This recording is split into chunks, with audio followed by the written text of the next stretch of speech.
I won the lottery, and I'm leaving you, Lila. It's time I found someone who truly believes in me." The words hung in the air like a suffocating fog as Derek stared me down across the living room. My heart pounded, threatening to burst from my chest. This had to be some sick joke. "What are you saying?" I stammered, glancing at my sister Nora and Derek's friend Alex, who wore equally dumbfounded expressions. Derek's lips curved into a self-satisfied smirk as he produced a lottery ticket from his pocket and waved it in front of my face. "Feast your eyes on our golden ticket to freedom, my dear." My legs felt like jelly as the gravity of his announcement hit me. You won the lottery? And you're leaving me?" "That's right," he nodded, his eyes narrowing. "I'm finally getting out from under your doubting shadow and living like I deserve with someone who supports my dreams." The cruel insinuation of his words stung like acid. Was this truly the man I married 5 years ago? The one who once showered me with affection and appreciation? "Derek, I've always supported you," I cried out, desperate for him to see reason. "Your inventions, your business ideas, I believed in you every step of the way." He let out a mocking laugh. "You expect me to believe that? I saw the skepticism in your eyes whenever I pitched a new concept, the way you'd grit your teeth and nod along, just indulging my silly fantasies." My mouth hung open, a retort dying on my lips as my mind raced for a counter-argument. How could I convince him of something he was so resolutely convinced wasn't true? "You're delusional." Nora's shrill voice pierced the tension, her eyes blazing as she stepped forward. "Lila has been nothing but a supportive, loving wife to your sorry ass." "Stay out of this," Derek snarled at her, whipping his gaze back to me. "I'm doing us both a favor and sparing you the agony of waiting for me to succeed. With this lottery jackpot, I can finally surround myself with people who genuinely want to see me soar." As his vicious words swirled around me, stealing the breath from my lungs, the true depth of his betrayal became painstakingly clear. He wasn't just leaving me, he was leaving me for someone else. Someone he claimed appreciated his ambitions in a way I apparently hadn't. I opened my mouth to speak, to hurl back the venom he'd spewed at me, but Nora beat me to it. "You low-life scumbag," she shouted, lunging forward as if to attack, before Alex swiftly wrapped his arms around her, restraining her flailing limbs. "Don't you dare stand there and act like you're doing Lila a favor. You're just a selfish snake looking to trade her in for some young, naive thing who worships your ego." Derek's eyes widened momentarily at her outburst, before narrowing again in derision. "You'll see," he muttered darkly. "You'll all see." With that parting shot, he spun on his heel and stormed out, slamming the front door behind him with a resounding thud that shook the walls. In the ensuing silence, I sank shakily onto the couch, the lottery ticket still clutched in my trembling hands. The stark numbers seemed to taunt me. A prize beyond my wildest dreams that should have been a joyous blessing, now marred by the harsh reality of the husband who had won it. This was my life now. My marriage in shambles, my heart in pieces. All because Derek had come into an obscene amount of money and allowed it to warp his perception of everything we once had. As tears streamed down my cheeks, I felt Nora's arms encircle me from behind, her quiet sobs mingling with mine. Beside us, Alex stared off into the distance, his expression haunted by the ugly scene he'd just witnessed. This was the hand I'd been dealt. But no amount of wealth was worth sacrificing my dignity, my self-worth. Derek's cruel rejection would not be my undoing. It would be the spark that ignited an unquenchable fire of vengeance within me. He wanted to see someone who truly believed in him? I'd make sure the whole world saw Derek Jefferson for the delusional, egomaniacal traitor he really was. The next few days passed in a blur of anger, heartache, and disbelief. Derek's words continued to echo in my mind, that outrageous claim of me not believing in his dreams. The more I relived that terrible night, the more convinced I became that his insane justification for leaving hid an even uglier truth. "There has to be more to this," I told Nora one morning over coffee, my hands trembling as I clutched the ceramic mug. "Derek has lost his mind if he truly believes the lies he's telling himself." Nora nodded grimly. "That arrogant jackass is hiding something, I know it." She leaned forward, her brow furrowed. "Have you tried calling him again?" "A dozen times," I sighed. "He's not answering." "Of course not. He's too busy rolling around in his lottery millions with his new delusional worshipper by his side." my fists clenched involuntarily at her words. There's no way he's dumb enough to blow all that money catering to the whims of some vapid gold-digging hussy. Except the more I thought about it, the more it made twisted sense. My throat constricted as a horrid suspicion formed. Oh, God. What if that's his plan? What if he's already found a woman just as narcissistic as he is, who will happily live off his winnings while feeding his ego? You think he's got someone lined up already? Nora looked aghast. That's low, even for him. Jaw clenched. I dug out my phone and began scrolling through missed calls, finally hovering over the contact info for Alex, Derek's best friend from college. He always saw through Derek's bullshit. Maybe he had some insight. The line rang twice before Alex answered, his tone guarded. Lila, what's up? I need to know everything, I stated bluntly, taking a fortifying sip of coffee. Everything you know about what's really going on with Derek and his big lottery dreams. There was a heavy pause before Alex sighed heavily. To be honest, I'm not sure I want to get in the middle of this mess. White-hot anger flared within me, burning away my composure. Don't give me that crap, I snapped, my voice rising.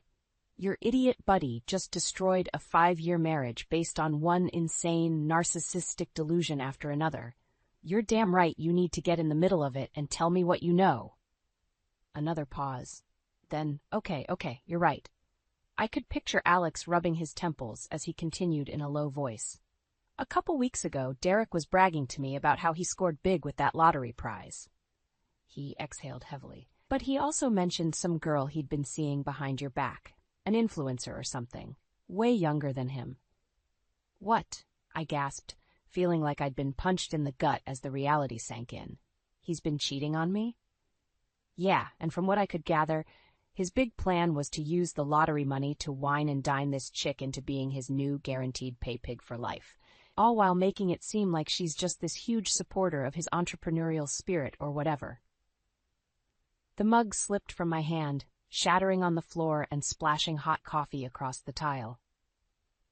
Derek's betrayal sliced through me deeper than any serrated blade ever could. Not only was he leaving me in the cruelest way imaginable, he was happily trading me in for the shallower pleasures of a materialistic, status-obsessed bimbo. As if sensing my inner turmoil, Alex continued in a wary tone. I tried warning him that what he was doing was beyond screwed up, but you know how Derek gets when his mind is made up on something crazy. I always thought his arrogance stemmed from some deep-seated insecurity, I said thickly, my throat burning with unshed tears. But this is a new low that I never imagined. Through the haze of shock and heartbreak, one thought began to take form. A terrible, irresistible desire to make Derek pay for the anguish he'd put me through, to show him the consequences of his betrayal, starting with the woman he meant to discard me for. I met Nora's gaze, an unspoken understanding passing between us. Get me everything you can on this so-called influencer, I stated, my voice hard. Every social media account, every fan page, anything to give me ammunition against the little harlot trying to steal my husband. Nora's lips curved into a vindictive smirk. Oh, I'll do better than that, sis. She whipped out her phone, fingers flying across the screen. By the time we're done, this attention-starved bimbo is going to wish she never laid eyes on Derek Jefferson's selfish ass. My own smile mirrored the icy promise of vengeance brewing within me. The delusion was over. Derek and his new prize were about to face the harsh sting of reality, and I would be the one delivering the painful wake-up call. That low-life scumbag! The words erupted from my lips like venom as I slammed my palms on the kitchen table, glaring at the picture of Derek grinning next to his vapid influencer fling. Alex shifted uncomfortably beside me, his expression pained. I know, Lila. Believe me, seeing him throw away your marriage for this bimbo makes me sick, too. Well, we're going to make him regret it. My voice dripped with steely determination as I turned to face my unexpected ally. In the aftermath of Derek's bombshell betrayal, it was Alex who had stepped up as a steady source of support and inside information. While Nora busied herself uncovering every sordid detail about the social media starlet latching onto my ex like a parasite, Alex had filled me in on more of Derek's twisted motivations. Apparently, Derek's lottery delusion ran even deeper than I'd realized. He was convinced this cam model with a rapper bod, as Nora crudely dubbed her, was the only one who could appreciate his entrepreneurial spirit. The perfect accessory to flaunt his wealth and prop up his crumbling ego. "We have to hit him where it hurts, take away the two things he cares about most," Alex stated grimly. "His money and his inflated sense of self-importance." I nodded, my jaw setting. "And thanks to you, I have the evidence to do just that concerning his lottery winnings." A twisted smile played across my lips as I retrieved the faded convenience store photo tucked in my pocket, an image of Alex, Derek, and I smiling and holding up our fateful lottery ticket from years ago, the very ticket Derek was now trying to claim full ownership over. Once the truth comes out about us being partners on this prize, his plans to bankroll a lavish lifestyle for himself and his new arm candy fling are going to hit one hell of a financial roadblock. Not to mention the PR nightmare it'll cause when the world realizes what an egotistical, manipulative dirtbag he really is. Nora strode into the room, fire blazing in her eyes as she slapped a thick manila folder on the table. "Speaking of which, I've got enough dirt on the so-called influencer to make their heads spin." Sliding the folder toward me, she flipped it open to reveal a myriad of social media posts. Selfies of the heavily made-up, surgically enhanced blonde posing and pouting, her shrill captions overflowing with narcissistic hashtags and vapid catchphrases. Her real name is Belinda Stone, 24 years young and dumb as a brick. Nora's tone dripped with contempt, originally from a wealthy family who cut her off once she got too absorbed chasing internet fame and fortune to care about anything else. My stomach churned with revulsion as I absorbed the evidence of this woman's unabashed vanity, materialism, and willful ignorance. No wonder Derek was enamored. She was essentially a funhouse mirror version of himself.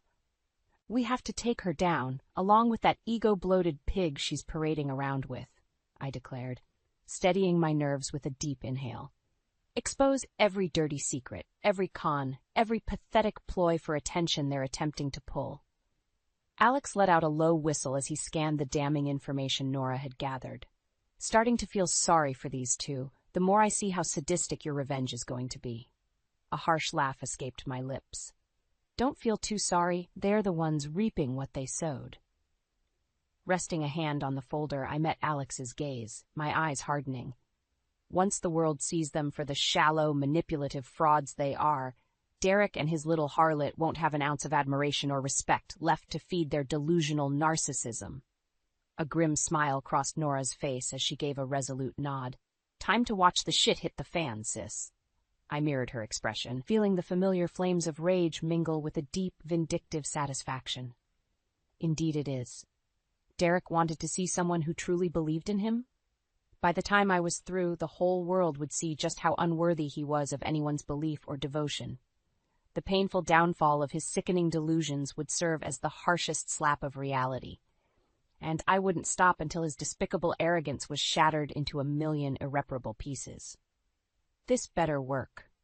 The hushed words slipped through clenched teeth as I stared at the screen, watching the final edits to the video Nora had meticulously crafted. My sister flashed me a reassuring smirk. "Relax, sis. This is like dangling bloody chum in front of a great white shark. Belinda will take the bait, hook, line, and sinker." I shuddered inwardly, still uneasy about deploying such underhanded tactics. But after learning the full extent of Derek's betrayal and Belinda's part in it, any moral compunctions I had were overshadowed by my thirst for vengeance. They needed to pay. To have their deceit and shallowness shoved back in their smug faces for the whole world to witness. Nodding resolutely, I clicked the upload button, and within seconds the video began spreading across the internet like a virus. A perfectly curated look at the affluent, glamorous life I was now supposedly leading post-divorce. Strategic shots highlighted a luxurious and tastefully decorated home, designer clothes and accessories draped across every surface, even a sleek new sports car parked in the driveway with a bright red bow planted on the hood. Of course, none of it was real. Just one big, elaborately staged deception made possible through Nora's media connections and an underground production team specializing in fabricating fake realities. That smug tramp won't know what hit her. Nora grinned viciously, scrolling through the slew of comments already pouring in from confused onlookers, speculating about my newfound wealth. Holy crap, look at all the thirsty dudes already slobbering over those bikini shots. She let out a mocking laugh. I almost feel bad for how badly we're going to break their desperate little hearts. Any glimmer of guilt I felt was extinguished as I stared at the still images showcasing my toned body draped in attention-grabbing swimwear around a glistening private pool. A far cry from the modest one-pieces I usually favored. Plastering on a saccharine smile and pouty expression took more effort than I cared to admit. But playing into the delusion, putting on a facade, was the only way to make this sting as painfully as it needed to for Belinda and Derek. Because that was their greatest downfall, letting ego and vanity blind them from appreciating what really mattered in life. Integrity, honor, mutual understanding and sacrifice in a relationship rather than selfish delusion. Does this go too far? I asked uncertainly, watching the spectacle spread further across various social platforms. I mean, is there a line we're crossing into dangerous territory? Alex's voice made me jump as he emerged from the kitchen, a mug of coffee in hand. Nah, don't overthink it. You're just giving the soulless narcissists a taste of their own medicine. There was an edge of bitterness to his tone that surprised me, but I supposed seeing his oldest friend spiraling into egomaniacal delusion would breed resentment in anyone. Soon as Belinda thinks you've become the richer, spiteful ex out for revenge against Derek through shameless flaunting, she'll come sniffing around to ingratiate herself. Alex shook his head in disgust. Self-preservation is all that talentless leech cares about. Exactly. Nora stabbed a finger at the screen, where several tabloid reports were already emerging about my mysterious new fortune. She'll see this diamond-studded opportunity dangling in front of her shallow eyes and do whatever it takes to latch on. Glancing between my co-conspirators, I felt a swell of gratitude for their unwavering support and willingness to go to such depraved lengths in the name of karma and revenge. I couldn't have executed such an elaborate ruse alone. With a steadying breath, I straightened my shoulders and tightened my resolve. Whatever lines we had to cross in the coming days, it would all be worth it to pry Derek and Belinda out of their self-indulgent fantasies. Once their true, ugly natures were exposed under the harsh global spotlight, not even their ill-gotten lottery winnings could shield them from the crushing downfall that awaited. This charade would either make them face reality or completely unhinge them as their world of delusion came crumbling down. And I would be the merciless instigator, ensuring that total cathartic ruination occurred. The shrill ring of my phone shattered the tense silence that had settled over the room. Nora and I exchanged a loaded glance before I snatched it up, my heart pounding. Hello? Lila? Oh my God, is it really you? The sugary sweet voice on the other end made my skin crawl with revulsion. It's Belinda. I had to resist the urge to hurl the phone across the room. Of course, the vapid leech was slithering her way back into my life, her greed overriding any sense of shame or decency. Fighting to keep my tone even, I replied, Yes, it's me, Belinda. I take it you've seen the footage circulating about my new lifestyle? Girl, yes, it's absolutely incredible, she gushed in that gratingly vacuous way of hers. I mean, those houses, those cars, those designer bikinis, you're living the dream. My lip curled involuntarily. If only this delusional bimbo knew the true extent of her mistakes in aligning herself with a man like Derek. But she would soon enough. Well, I'll admit the past few months have been... I paused, as if considering my words carefully. Liberating, shedding the dead weight from my life and stepping into my own self-made fortune has been euphoric, really. A heavy silence fell as Belinda absorbed the not-so-subtle dig at my ex-husband and her new money-grubbing beau. But her desperation for hollow status symbols eventually overpowered any reluctance. You know, I always had a feeling you were too good for that loser, she cooed, her phony sweetness morphing into undisguised envy, especially now that he's squandering away those lottery millions on ridiculous pipe dreams that are doomed to fail. I inhaled sharply, equal parts disgusted and infuriated by her blatant attempt to drive a wedge between Derek and myself. As if basking in her ill-gotten gains wasn't enough, she had to try and twist the knife more. Well, you're certainly free to think what you want about Derek's life choices. I replied coolly, catching Nora's gaze and giving an infinitesimal nod. She sprang into action immediately, keying up the prepared video files and patching through to the live feed I had routed to every major news network. Although, I continued smoothly, staring dead ahead at the camera light now blinking, I think the world deserves to hear your take on things from your own lying, opportunistic mouth. There was a confused pause before Belinda's sugary tone hardened with suspicion. Lila? What are you talking ab?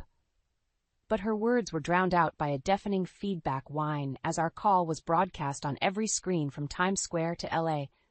Her perfectly made-up face, twisted in bewilderment, suddenly plastered across millions of homes.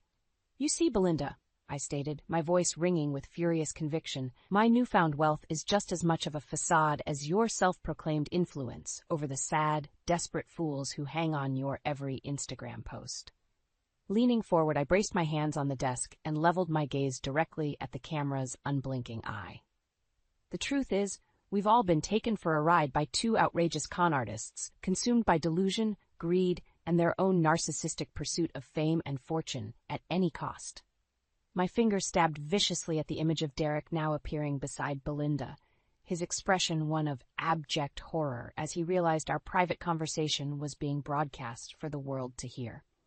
This low-life scumbag you've so readily attached your vapid ambitions to didn't just cheat on his wife and mother of his children, he tried to claim the entirety of a lottery jackpot. He didn't even win alone. I was shaking with rage, but a vicious sort of glee burned within me at seeing the blood drain from Derek's face as the video feed switched to authenticated footage of him, Alex, and I purchasing the fateful lotto ticket years ago.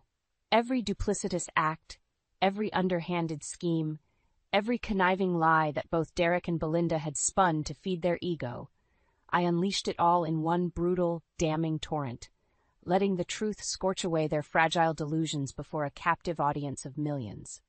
And as the look of smug indifference melted off Belinda's face to be replaced by abject horror, I felt a twisted sense of gratification at the fractures already splintering through her and Derek's sad, self-indulgent fantasies. This was only the beginning of their downfall. I would make sure of it.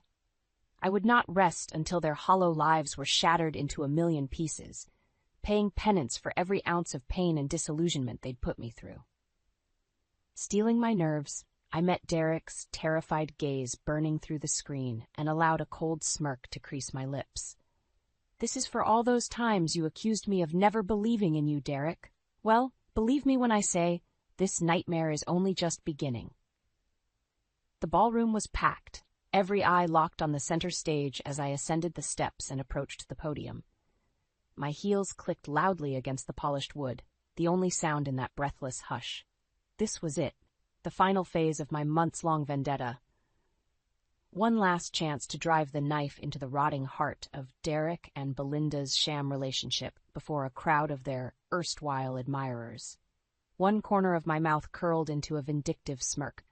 They'd slithered their way onto the guest list for this self-congratulatory gala, under the delusion they could ingratiate themselves, soil their way into high society's good graces.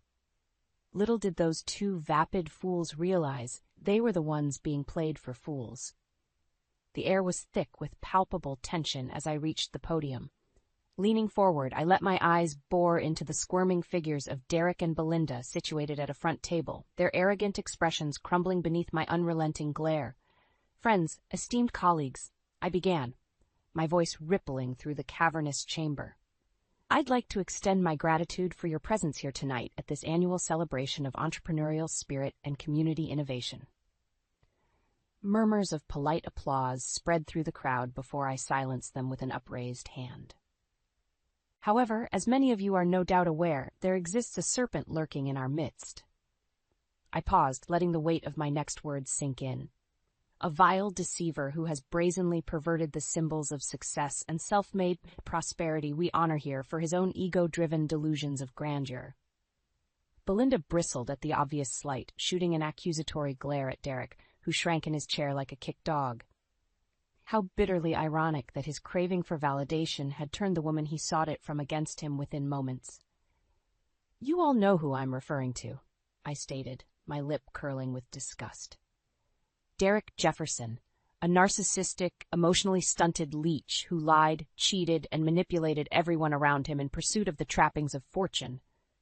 It was like a dam bursting at those words, the once polite crowd erupting into shouts of condemnation and outrage.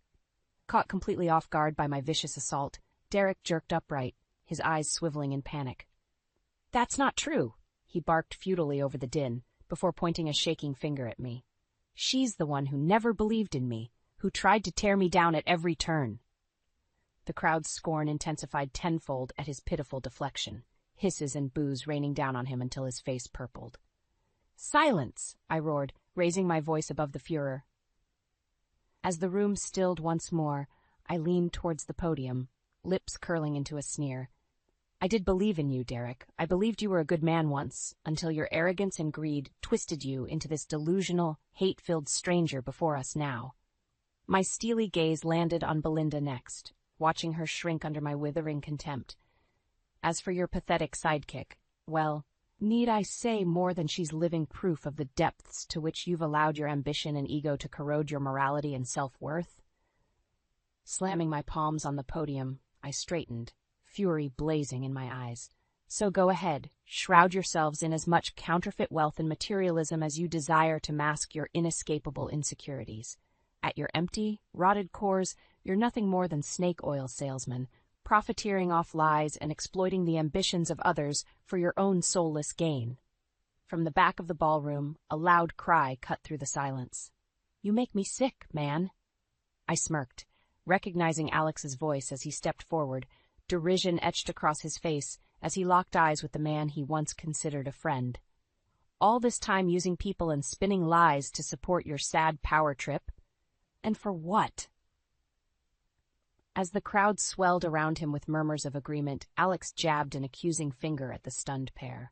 "You gave up relationships, sacrificed integrity, your entire value system, all for this flagrant ego trip of a sham empire. Well, joke's on you, Jefferson, because the only thing more bankrupt than your finances is your self-respect." Somewhere within the throng of voices condemning them, I heard Belinda's shrill tones pleading with Derek for answers, demanding to know the extent of his latest betrayal.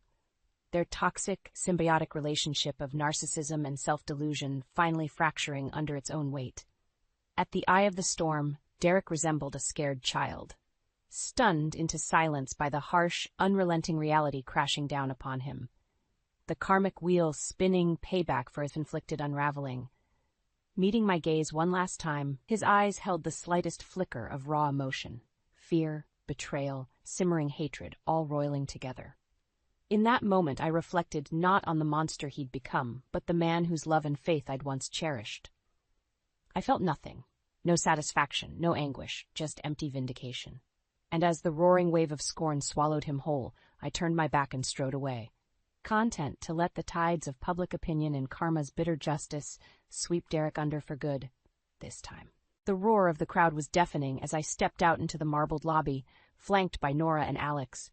But the vengeful cheers and chants felt strangely hollow, like a dull thud reverberating through my bones.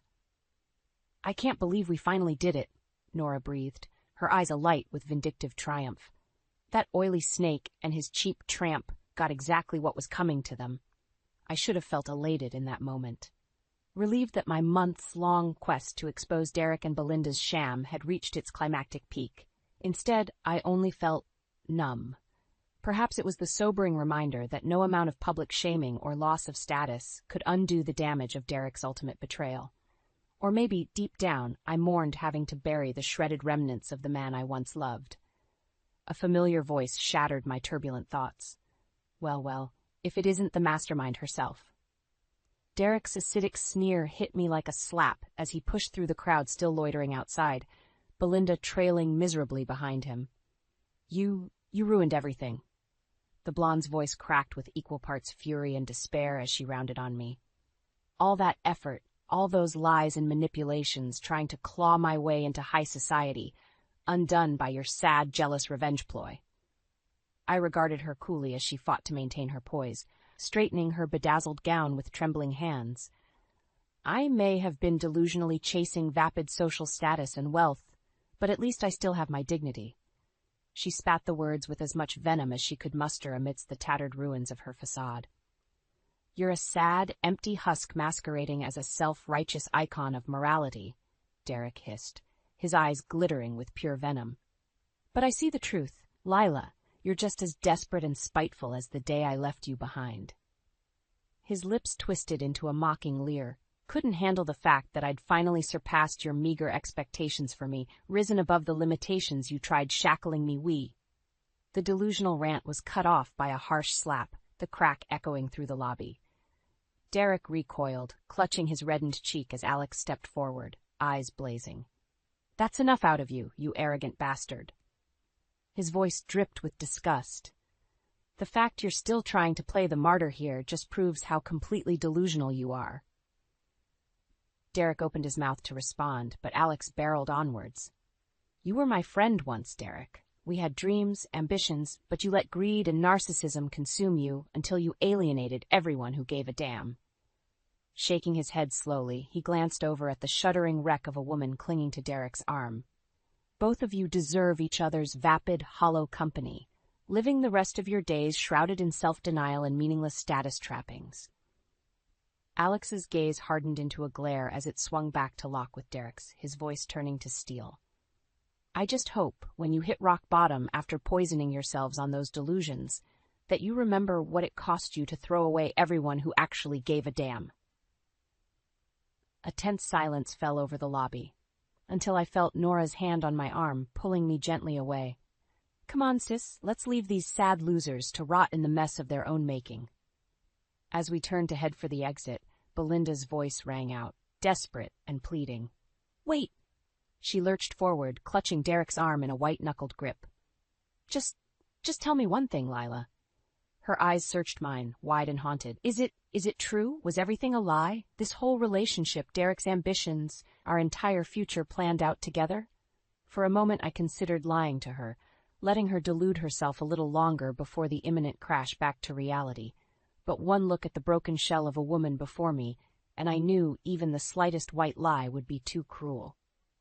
"Yes, Belinda," I stated simply, letting the truth sink in like a dagger between her ribs. "It was all a lie, just empty delusions built on a foundation of greed and ego." Derek regarded me with a mix of fury and dawning horror, as if the gravity of what he'd sacrificed was just starting to take hold. But I felt no pity, no sorrow, only the faintest twinge of lamentful nostalgia for the man whose potential had led me to fall for him once upon a time. Lacing my fingers through Nora's, I guided us past the dissolving wreckage of Derek and Belinda's sham relationship without a second glance. As the revolving doors closed behind us, I steeled myself for the new chapter awaiting me beyond this painful era. Stripping the scales of delusion from my eyes was just the start of a long journey towards rediscovering my self-worth and independence. But at least now I could begin that path unburdened by the hollow shackles of arrogance and lies that had dragged me down for far too long. Chapter 8. New Beginnings. 6 months later, I stood in the shadow of the gleaming high-rise that housed my new business headquarters and took a deep, contented breath.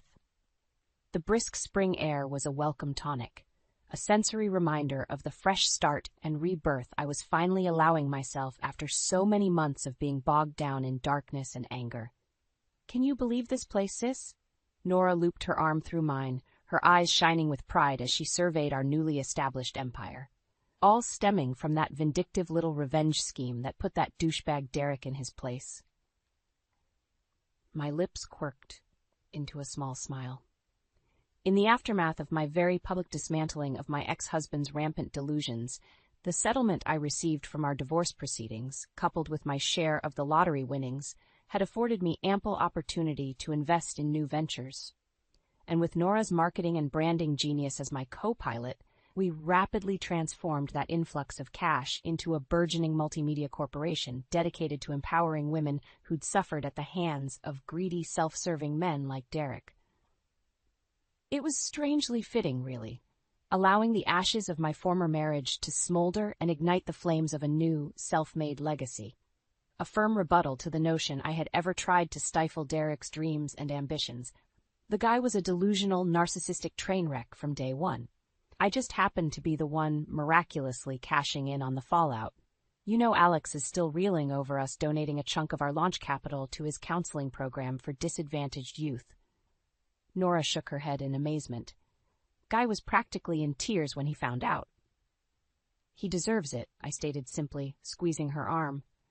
God knows he endured enough turmoil sticking by us through the darkest stretches of that whole sordid mess with Derek and Belinda. A twisted smirk crossed my lips as I recalled the high-profile legal battle erupted when Alex contested the lottery winnings. Derek's snarling, bombastic attempts to claim the whole jackpot for himself were swiftly shut down by a mountain of authenticated evidence and a restraining order. Meanwhile, Belinda's desperate gambit to sue me for defamation and emotional damages imploded before it even left the ground after the avalanche of receipts I produced, exposing her as a shameless con artist and grifter only out for self-gain. By the time the dust settled, she and Derek were both pariah, bankrupted by legal fees and public scrutiny into their grifting ways. The power couple delusion was shattered utterly, and through it all, Alex remained a steady, supportive ally through the darkest days. A true friend who never judged, only encouraged me to channel the vindictive anger into something constructive. That thought made my steps lighter as I strode into the towering lobby, drinking in the sights and sounds of my creation coming to life. Just off the polished marble floors, a cluster of women from our marketing team huddled around a television monitor, eagerly reviewing edits for our latest female empowerment campaign. "Looking amazing, ladies," I called out, eliciting a chorus of cheers and warm greetings. Behind the front desk, my new assistant looked up and waved, crisp and professional on the outside, with the soul of a fearless fighter against injustice. That was the foundation Nora and I were determined to establish, a blazing torch to illuminate every dark path other women might tread on their quest for rebirth and renewal. As I rode the elevator upwards, my mind drifted back to those dark days when Derek's callous betrayal had nearly broken me. If someone had told me then about the self-made phoenix I would emerge as down the line, I might have laughed at the absurdity of it. Yet here I was, at the precipice of an empire built from the ashes of delusion and deceit. An unstoppable force, fueled by a simple credo: never let ego, complacency, or the agendas of others blind you to your own potential and self-worth. The doors slid open to reveal my corner office awaiting, a sprawling sunlit sanctuary of inspiration and possibility. Striding to the floor-to-ceiling windows, I let my gaze roam across the endless cityscape sprawled out below. This life, this invigorating hustle and soaring ambition, it was the polar opposite to the empty, vapid delusions Derek once accused me of stunting. And in that moment, I felt pity for him more than anything. An eternity confined to his own narcissistic hell while I flourished in the light. That was the ultimate revenge. As I settled into my plush leather chair, the phone began ringing shrilly, jarring me from my reverie. With a self-assured smile, I scooped up the receiver. "Lila Jefferson," I answered crisply. "Let's get to work."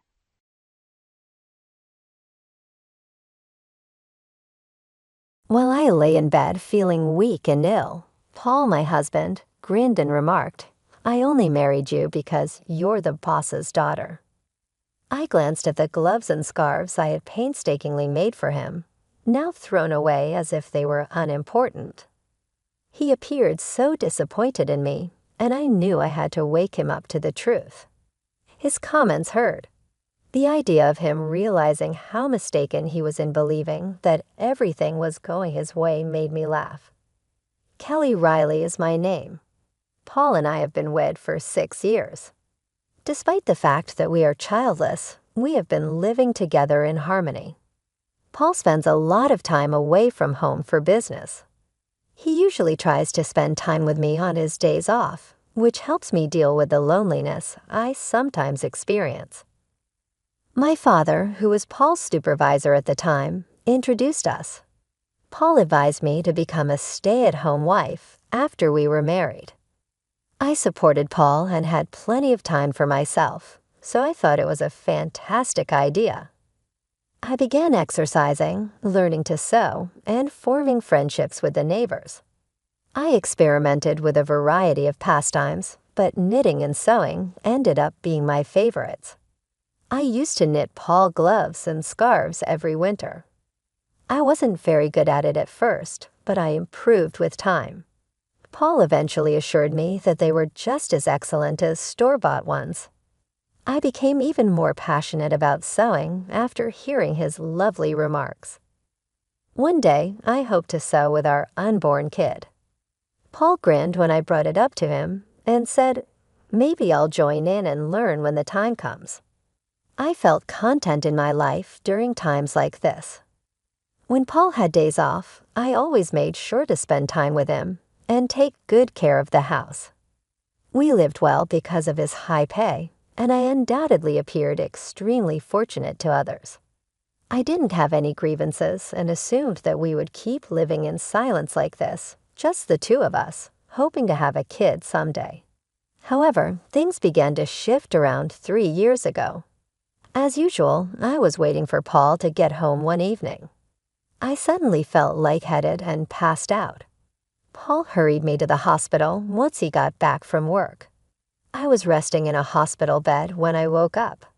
I found out that my ailment wasn't mild, and that I would have to live with it for the rest of my life from Paul's talk with the doctor. Although fortunately not life-threatening, the doctor cautioned that it may occur again. They advised me to remain in the hospital till I felt somewhat better. Paul informed me, "It looks like you'll be in the hospital for a while, but it's okay," after noticing my concern. "Anytime I have some free time from work, I'll stop by. Together, we overcome this." My uneasiness subsided as he talked while holding my hand. Though there was no genuine reason to believe such, I had faith that everything would be well with my supporting hubby at my side.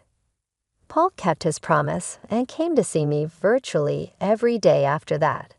He attempted to lift my spirits, held my hand, and inquired about how I was doing. He got me my favorite stitching supplies after I informed him that the hospital days were tedious and long.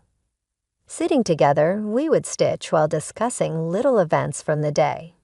It was quite enjoyable to teach my awkward spouse how to sew, and it temporarily distracted me from my ennui. For over a year, these joyful times in the hospital continued. As part of our annual custom, I knit him another scarf last winter, but I observed that Paul was coming in less and less after that.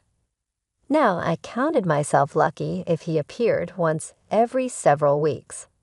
I initially assumed that he was simply overworked, so I kept myself occupied with stitching. In order to surprise him the following time he visited, I even began knitting a pair of gloves. I was hoping to give Paul the gloves as a present when I was released from the hospital, because the doctor said I would be able to return home before the end of the year. I made those gloves with all of my love and work in the hopes that they would help us get through our time apart. However, I was devastated by Paul's response when he eventually paid me a visit after a protracted hiatus. Instead of being pleased when I gave him the gloves, he regarded them icily and said, "Are you still producing these? Now they're just starting to bother people." Then, without hesitation, he gave me the divorce papers and the scarf I had crocheted for him the previous year. It appeared as though he had never even worn the scarf. "How come you haven't been in the hospital for 3 years? "I can't continue to care for you, but I've heard you'll be released shortly," he remarked. "We should get a divorce." I looked down at the divorce papers when I heard Paul's words. He had already signed them. I thought to myself, so this is where we've ended up. To be honest, ever since he stopped visiting me regularly, I had considered the possibility of divorce more than once. I tried to push those thoughts away, convincing myself that he was just busy with work. But deep down, I knew better. The Paul I first knew would never ignore me, no matter how much work he had. If his job had really gotten busier, he would have told me. When he started disappearing without any explanation, I had a feeling this was coming. That's why, when I asked him why he wanted a divorce, I wasn't as upset as I thought I'd be. I wasn't trying to hold on to him. I knew I had probably become a burden to him. If the kind Paul I first knew was now asking for a divorce, I had to face the truth. I figured I didn't really have a choice, but I was still curious. He had once promised we'd get through this together, so I wanted to know why he had changed his mind. When I asked, Paul responded, "Isn't it obvious? Ever since I married you, all I've had are problems. I'm sick of the scarves and gloves you give me every year. I only married you because you're the boss's daughter. How can I be expected to deal with you being sick on top of everything else?" He laughed in a way that felt like he was mocking me. It was as if all the joy I had found in our life together, all the talks we had about love, happiness, and loneliness, meant nothing to him. He made it clear that he thought I was a fool for believing in those things. He continued, "Who even wears a handmade scarf anymore without feeling embarrassed? Getting gifts like that is just annoying." As I listened to him, I glanced at his neck and noticed a high-end scarf I didn't remember giving him. Compared to the scarves I made for him, this one was obviously of much better quality. There was no point in comparing mine to that one. It made me wonder if he had ever actually worn any of the things I made for him. He must have hated them all along, and I just never realized it. After I was hospitalized, my father retired from the company. Shortly after that, it meant Paul no longer had to pretend to care about me to stay in my father's good graces. Plus, having a sick wife might have been a convenient excuse for him at work. In the first year of my illness, he made a big show of visiting me whenever he could, balancing work and showing concern for me. I could easily imagine my father, before he retired, praising Paul at work, saying how hardworking he was while also taking care of his sick wife. Paul had built this image of being a caring husband, and his coworkers respected him for it. But now it seemed that once my father retired, Paul didn't see any value in me anymore.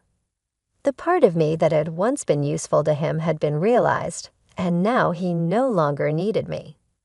When I shared my thoughts, feeling sick inside, my husband looked surprised. Then he casually admitted, "Well, it did make work easier. When I mentioned you, everyone felt sorry for me and treated me well. If I worked a bit of overtime, they praised me for being responsible. And if I wanted time off, all I had to say was my wife is sick." He said all of this without a hint of regret. He had used my illness to his advantage in ways I had never noticed. As for the promotion I'm up for, he continued, "I mean, the others are idiots. But I do have to thank your illness for that." I listened quietly with my head down. When I finally looked up, I saw a smug grin on his face. The man I once loved was gone, replaced by someone I didn't recognize. This was his true self. "Well, if I was able to help you, I guess that's good," I said. "We probably won't see each other again, so take care." I handed him the divorce papers. He had no more use for me after that and quickly turned to leave. And just like that, our divorce was final. After you left, I cried softly to myself. After some time, I was discharged from the hospital and went back to my parents' house. When my father heard what had happened, he was furious. "I never thought he could be that kind of person," he said, his voice raised. But for me, it didn't matter anymore. I calmed my father down and told him that once I cleaned up the house, I wanted to move back in with my parents. They understood and told me to do whatever made me happy. For now, I decided to live with them. Before moving back in with my parents, I wanted to visit the house where I had lived with my husband. But when we got there, I found that the front door lock wasn't working. My parents and I exchanged confused looks and decided to ring the doorbell. A stranger answered the door. Feeling puzzled, I asked him about the situation. He told me that he had bought the house a while ago and had been living there for a few months with his wife and child. They seemed happy. My parents were even angrier after hearing this, but I didn't want to cause any trouble for the new family. I bowed my head and quietly left. However, I couldn't just leave it like that, so I called my ex-husband right away. On the phone, he answered casually, "Oh yeah, I sold the house while you were in the hospital. Keep the money from the sale as like compensation for me. It was my house to begin with, so you don't really have any complaints, right?" I couldn't help but sigh at how indifferent he was. I wish he had told me sooner. From what the new owner said, the house had been sold quite a while ago. My husband probably put it up for sale about a year ago, around the time he stopped visiting me. Even if he had planned to divorce me, selling the house without discussing it with me was just outrageous. Our divorce had already been finalized when we signed the papers, but since I was still in the hospital, we had agreed to talk about compensation and dividing assets after my discharge. We had a meeting planned for next week, but he decided to act on his own. It was unbelievable. What made it worse was that he didn't even think he had done anything wrong. So I calmly told him over the phone, "You really don't understand anything, do you?" "Huh? What do you mean?" he asked, sounding confused. "I'll explain everything in detail next week," I replied and hung up the phone. I smiled at my worried parents and then turned to my father. "I need a favor," I said, sharing my plan with him and asking him to help me get ready for what was coming. "I understand," my father said, his face serious but supportive. "I've already prepared the necessary documents. There's not much time before the meeting next week, but we'll manage." I could see a hint of regret in his eyes, probably because he had once recommended my husband to me. But his anger at what my husband had done seemed to drive him to help me as much as he could. I thanked my father and waited for the day of the meeting. The thought of seeing my husband's reaction made me smile for the first time in a while. With my father's help, we got everything ready for the meeting. We decided to hold the discussion at my parents' home. My parents and I sat together on one side, and my husband sat alone across from us. I'm sure he knew my parents were hurt by the divorce, but it didn't seem to bother him anymore. He didn't show any sign of respect toward them, and his face even held a hint of a smile.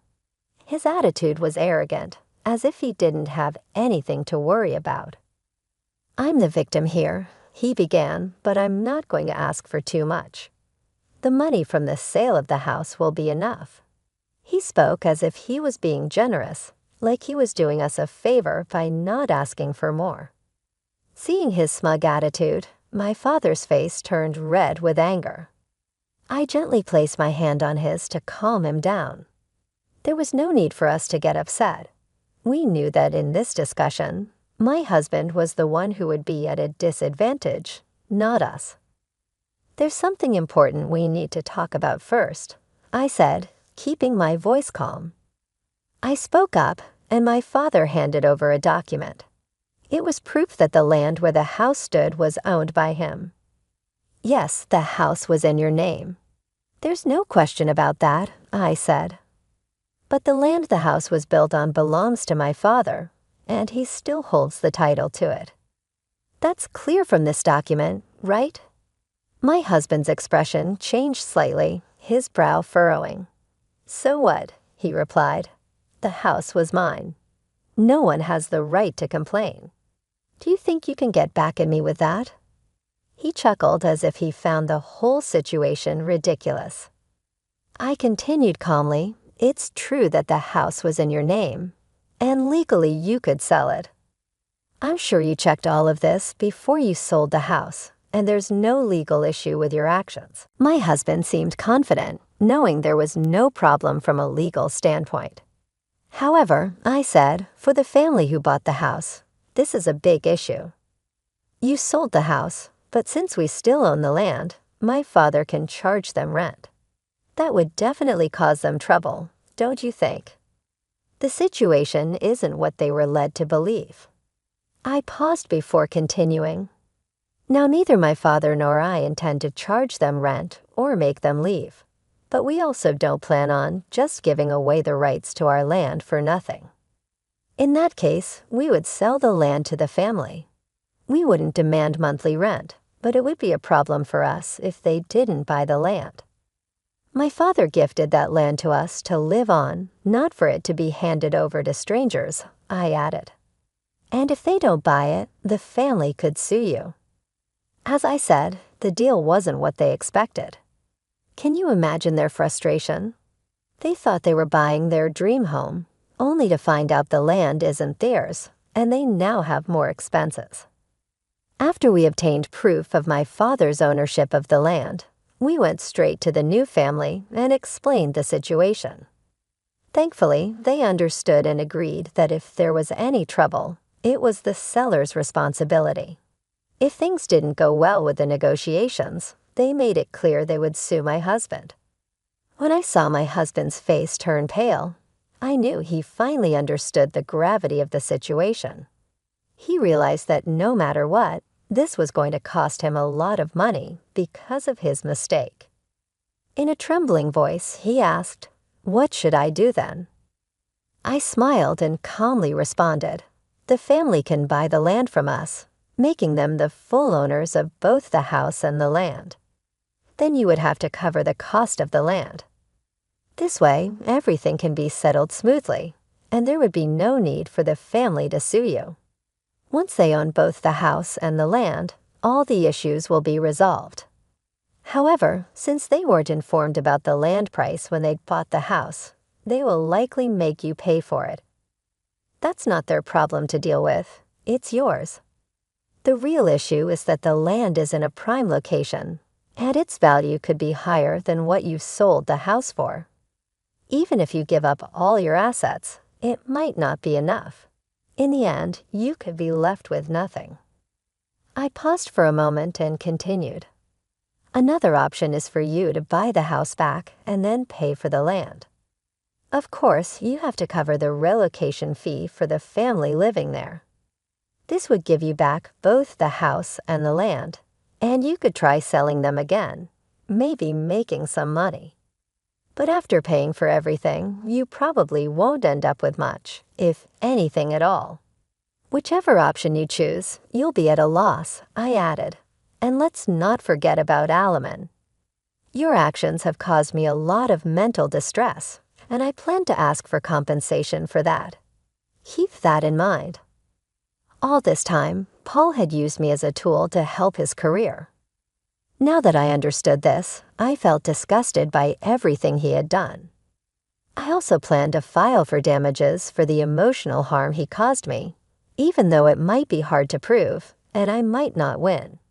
Bringing up these issues was important, especially considering the situation he's in now.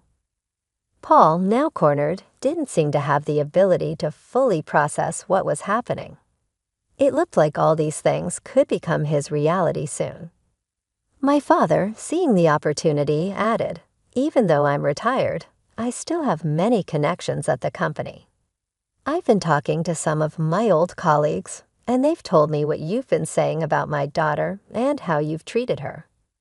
People at work have lost all respect for you." My father broke the news to Paul with a bright grin, and I could tell that he was now realizing how serious things were. He no longer cared about the money he made from selling the house without my permission, or the prestige he had earned by taking advantage of me. Now I continued, smiling and putting my hands together. Let's talk about what comes next. We must agree on the house, compensation, and asset distribution. I smiled at him now, and it was not the same grin I had ever given him. This time, I was feeling powerful and relieved, and my smile was brighter than it had been in a long time. "Since our separation, I hope you understand that your assets will be decided in this meeting," I said. Paul's eyes welled up with tears, but he could only fake a chuckle. The ensuing talks worked in my favor. In addition to agreeing to give me alimony, Paul also promised to buy the land on which the house was located. In the end, Everyone, aside from Paul, benefited from the deal when we gave the family who had purchased the house an explanation of everything. He lost everything. Paul's reputation suffered as a result of the company-wide rumors my father had fostered. Because of concerns from higher management, his anticipated promotion was postponed. Paul eventually lost his position in the organization as a result of the persistent rumors. Paul had quit, my father subsequently told me. You could call it karma, I suppose. When someone chooses to act, things that were acquired by taking advantage of others might go just as quickly. As for me, I now teach a sewing class and live with my parents.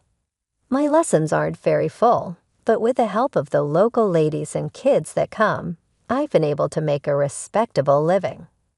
I've come to the realization that sharing what I love with others truly makes me happy, even if I was never able to sew with my own kids as I had originally hoped.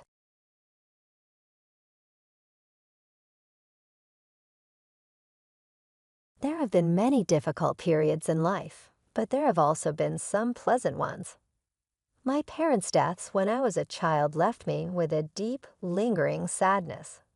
However, I was fortunate to be taken in by the elderly William couple who lived next door. They were the sweetest folks, and instead of treating me like a burden, they treated me like their own grandson. The most important thing was that, despite our lack of wealth, we were wealthy in love. When they passed away in a vehicle accident just before my 20th birthday, and while I was considering attending college, everything changed. All of a sudden, I was alone once more. They left me money for their suburban home and school.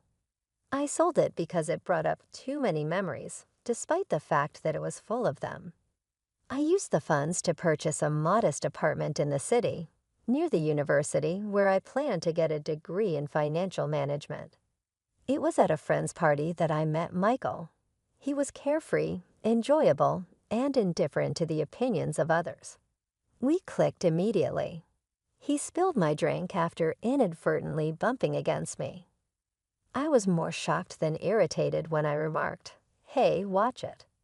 "All right, my bad," he added with a smile. "I'll take care of that." "What did you drink?"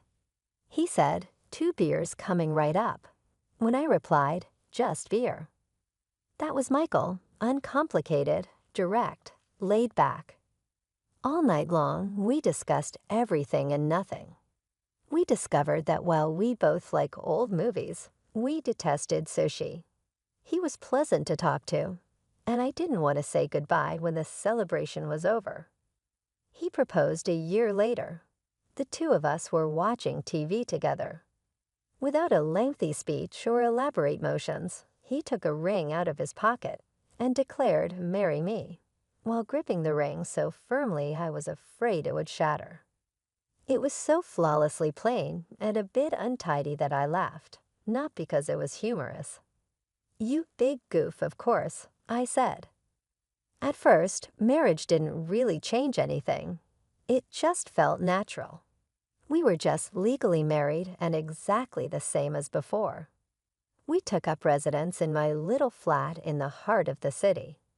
However, it made a significant difference to have someone with whom to share the quiet times.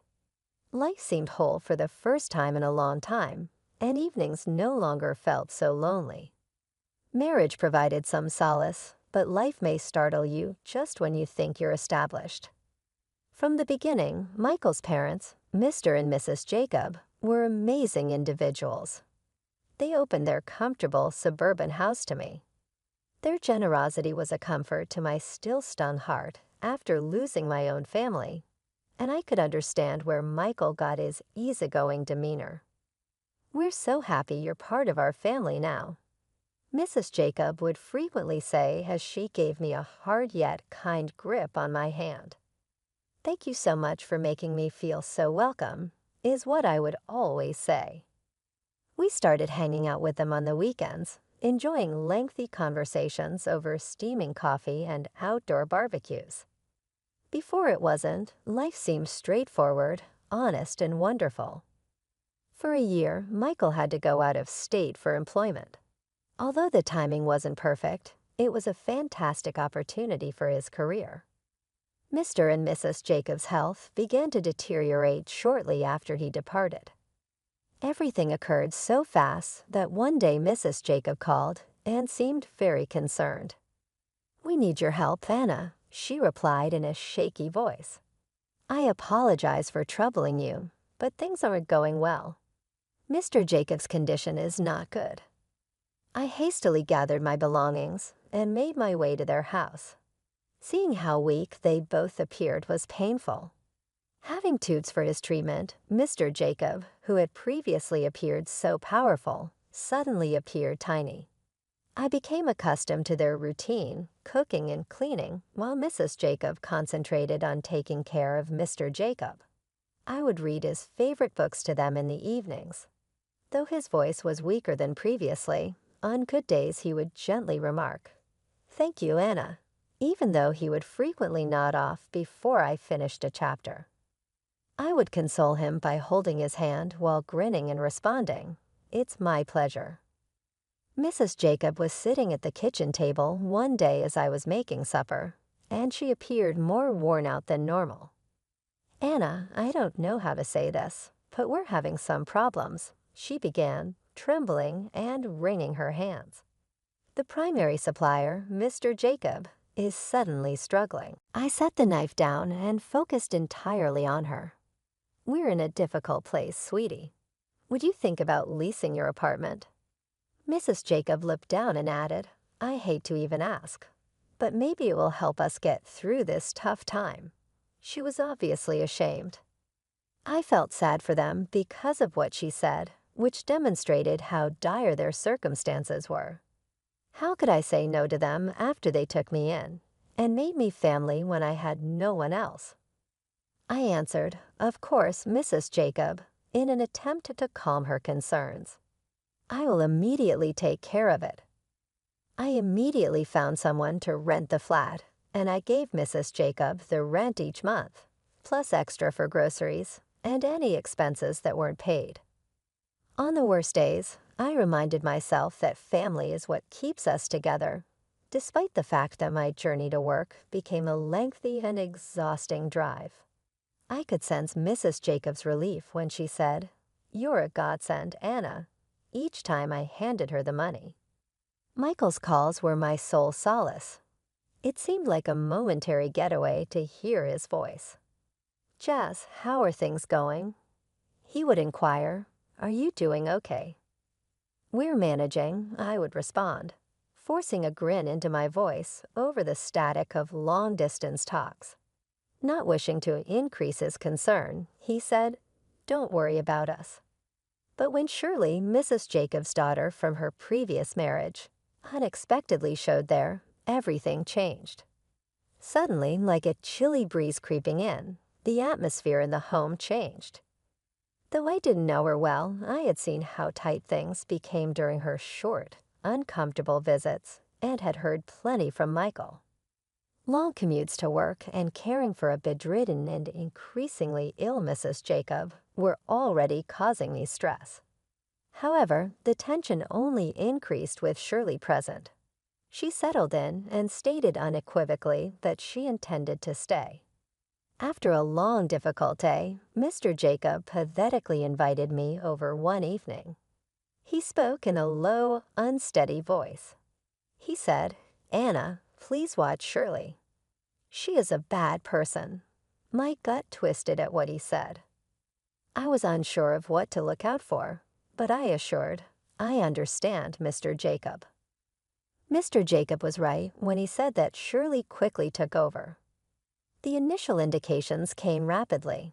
Shirley was in the kitchen one morning, standing like a thundercloud at the breakfast table. She drank her coffee and gave me a disapproving look. She stated, "Just to be clear, I'm not here to cook or be a maid for anyone." Despite my amazement, I maintained my composure. I tried to maintain the calm by saying, "All right, Shirley. I can continue to manage everything. So far, I have been doing it." "Good, since I have nothing to do."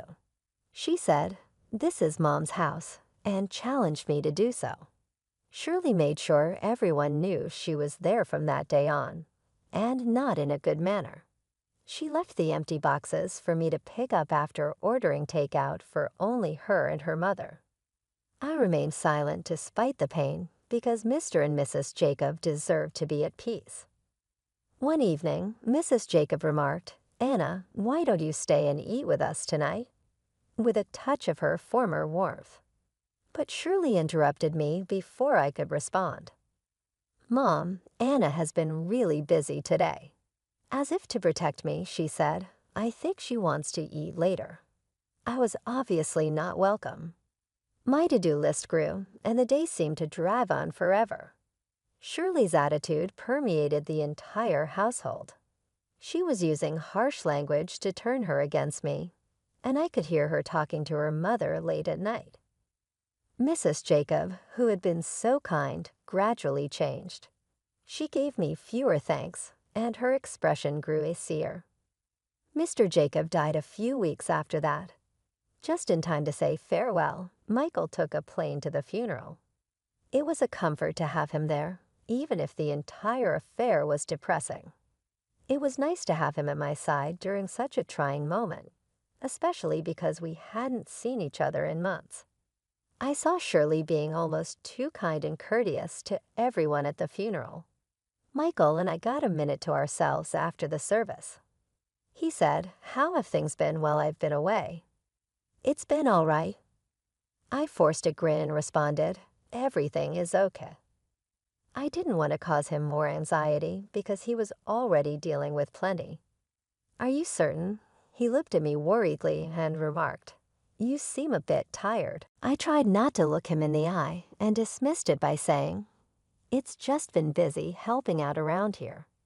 Bringing up all the issues that were simmering beneath the surface wasn't the appropriate moment. Shirley stopped pretending to be the protective sister when Michael departed. I had to cope with her impolite and disrespectful actions once more. The entire atmosphere of the house shifted. Mrs. Jacob seemed aloof and chilly toward me. Perhaps this was how she dealt with her loss. Our conversations turned into orders, and I started to feel less like part of the family and more like an outsider. Shirley took control of the house, acting like she was in charge. She didn't care about anyone's feelings but her own. She would even barge into my room without knocking and go through my things like she was searching for something. One day, I was trying to find some peace in the garden when I noticed a box hidden among the bushes. Curious, I opened it and found my lingerie, jewelry, and watches inside. My heart sank. When I saw some of my clothes tossed nearby, I was furious. I grabbed the box and stormed back inside. Shirley was lunging in the living room, acting like she owned the place. "What the hell, Shirley?" I shouted, my voice shaking with anger. "You can't just throw out my stuff." She gave a cold, mocking laugh. "Anna, you don't live here. You're just a guest, and you're not wanted. You'd be better off in the garden or on the street. You're nothing more than a beggar." Her words stung like salt on a wound. I felt my whole body tremble. I turned to Mrs. Jacob, who had just walked into the room. "Mrs. Jacob, please tell her she can't treat me like this. This is supposed to be my home, too." I pleaded, my voice cracking. But the once kind Mrs. Jacob looked at me like I was a stranger. "This is Shirley's home now. Maybe you should find somewhere else to stay." Her words hit me harder than I could have imagined. Standing there, holding the box, my heart pounded. In that moment, the home and family I thought I had fell apart. I stayed despite everything because I had made a promise to Mr. Jacob on his deathbed to take care of his wife and make sure Shirley didn't take over. But it felt like Mrs. Jacob was becoming more like Shirley every day. Her looks grew colder and her words harsher.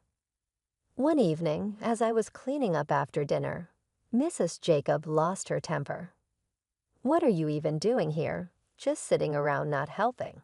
she snapped, her voice full of contempt. I tried not to let her words get to me, but I still replied, "I'm doing my best to keep things running smoothly." "Best? More like you're just using everyone," she sneered before leaving the room. Her comments hurt. I had rented out my apartment and given almost all the money to Mrs. Jacob, so I knew I wasn't just freeloading. Besides, I did most of the chores while Shirley only complained and criticized. She was the one living off her mom's pension, yet she never let up. "What is my brother even seeing you?" She would taunt through the thin walls every night. I kept reminding myself of the promise I made to Mr. Jacob, biting my tongue to hold back my anger. But the house had become a hostile place, and I felt trapped. One evening, I came home early from work and sensed something felt off. They didn't know I was there, and as I walked into the living room, I heard Shirley and Mrs. Jacob arguing. "We need to make her sell her apartment," Shirley said, her tone cold and selfish. "You know how much we could use that money." "Yes, but how do we convince her?" "Anna won't just give it up," Mrs. Jacob replied, sounding frustrated. "Mom, leave it to me. I'll gently force her to do it. We can finally live the life we deserve after she signs it over," Shirley continued, her words brimming with dishonesty. It was shocking to learn that they were planning to steal my only source of money. As I stealthily made my way to my room, my heart was racing. They want to rob me of everything. After that, it was obvious that I couldn't stay. I had to go. I hastily packed my belongings with unsteady hands. In that house, everything seemed like a ticking time bomb. They didn't deserve to be said farewell, so I didn't bother. I phoned a cab to drive me to the train station after sneaking out the back door. As I sat on the train to Michael's state, my thoughts were racing. I pondered if he would sympathize with them and comprehend. The unknown of what was ahead was just as terrible as the fear of what would happen if I stayed. I scanned the countryside as the train traveled, feeling both anxious and determined. Michael was shocked to see me standing there with my luggage when he opened the door to his flat. He appeared both relieved and inquisitive. "Michael, something is wrong." "Not at all," I said, my voice faltering as I expressed my concern. I followed him to the couch. "Talk to me, my love." "What's happening?" he begged. I filled him in on everything, including how Shirley had returned, how things had become worse at home, and the last straw, their scheme to force me to sell my flat. Prior to this, I didn't want to bother him while he was working, but now I let all out. Michael's expression darkened as I talked, his fists contracting and his jaw hardening. His voice was a mixture of wrath and concern by the time I was done. "Why didn't you tell me any of this before?" said the man. I didn't want to exacerbate the situation. I felt silly as I said, I thought I could handle it. "Anna, screw you." He got up and started to pace, saying, "You shouldn't have had to deal with that alone." "I can't believe my mom and Shirley treated you like this." He came to a halt and gave me a nasty glare. "My wife is not treated this way by anyone." He took out his phone and stated, "No one." As I saw him call his mother, my heart was pounding. She hardly picked up the phone after it rang twice. Michael's shoulders were stiff, but I couldn't hear her side of the discussion. "This must end, Mom. I will not tolerate that since I am well aware of it. You can disregard our assistance if Shirley remains, or if you don't begin to treat Anna with dignity. No more cash." "Nothing," Michael stated in a stern and uncompromising tone. There was silence following a brief but contentious disagreement. Michael gripped the phone tightly. At last he responded, "All right. I've made my decision, if that's yours," and hung up. He turned to face me, and his face softened. He came over to give me a hug and said, "It looks like it's just us now, sweetie, but that's all we need." Leaning against him, I felt protected by his arms, which kept me secure from the mayhem. I said, "Just us," realizing he was correct. It seemed fine somehow, now that we were alone. We spoke about practical topics late into the night, including our budget, my work-from-home schedule, and what our lives would be like without having to deal with Shirley and his parents. It seemed like a new beginning. Just the two of us were embarking on a new chapter in our lives. No matter what, we're all in this together. You and I are the only ones against the world, right? I said. With a self-assured smile, Michael answered, "Right." I grinned back, feeling stronger with him at my side. The days that followed were hectic. Fortunately, when I asked, my supervisor agreed to let me work from home. We set up my home office in the corner of Michael's living room after he assisted me in moving my belongings out of storage. Although it wasn't flawless, it felt like ours and was comfortable. I felt like a ghost from the past when I received a call after a calm week. Mrs. Jacob was the one. Her once kind voice suddenly sounded aggressive and desperate at the same time. "Why haven't I gotten paid this month, Anna?" She seemed desperate as she replied, "You know how much we need it." I was momentarily silent. After everything, how could she have the audacity to ask this question? "I'm sorry, but after all that's happened, you really expect me to keep sending money?" More astonished than furious, I asked. In the background, Shirley's piercing voice could be heard stating, "She's just being selfish. Get her to send the funds." When Mrs. Jacob eventually exclaimed, "But we're family," she sounded both imploring and incensed. Yet I could imagine her looking distressed. "No, family doesn't treat each other like that," I firmly stated. Before she could respond, I said, "Goodbye, Mrs. Jacob," and hung up. I was shaken by the call, but Michael was there to console me. Putting his arm over my shoulders, he murmured, "You made the right choice, Anna. It's time they learned to take care of themselves." Soon later, we received a surprise. We learned what I had anticipated. The news was fantastic, and all of a sudden, the future appeared promising and full with opportunities. We made the decision that it was time for me to sell my apartment and purchase a modest suburban house close to a reputable school for our child's upbringing. Mrs. Jacob called again while we were organizing the transfer, but her voice was different this time. Her voice was nearly frantic. "I apologize for all of this. I had nothing left after Shirley stole the money and forced me to sell the house. Could I join you and Michael live?" I felt a shiver run down my spine at her plea, and I could hear her voice shaking. My determination was put to the test. "Mrs. Jacob, you took this course of action when you joined Shirley in opposing us. You could have made a different decision," I firmly stated.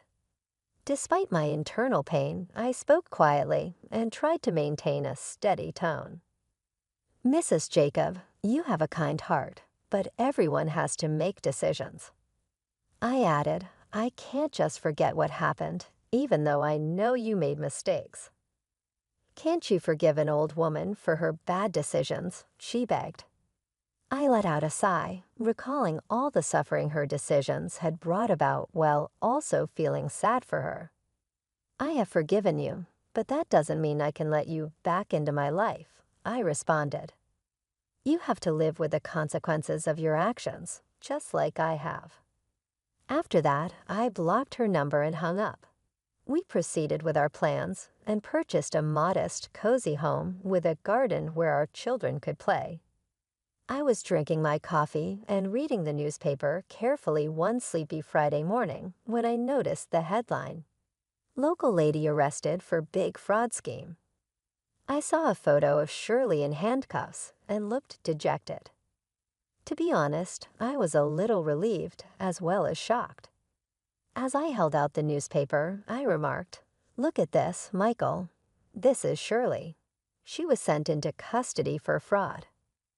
With a serious attitude, Michael accepted the paper and read the tale. That's a lot to process, wow. However, I can't claim to be shocked, he remarked.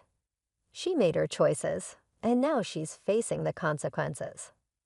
With a sense of finality I didn't realize I needed, I said. We later learned from acquaintances that Mrs. Jacob was living in a tiny apartment and working 2 jobs to make ends meet. Together with her other costs, Shirley's pension was insufficient to pay off the debt she left behind. Have you heard about your mom? One evening while they were around for a cookout, Michael's friend Em inquired. Michael said, "Yeah, I've heard," while he flipped burgers on the grill. His voice had a hint of melancholy, yet it was also resolute. She made her choices, and this is the reality now, Em agreed. I simply wanted to let you know. The evening continued after that as the talk turned to more lighthearted subjects like sports and business. Life, like us, had gone on. The happiness we experienced upon Megan's birth was immense. When I became a mother, everything changed. Our ambitions and objectives were altered, and some old scars were even healed with fresh love.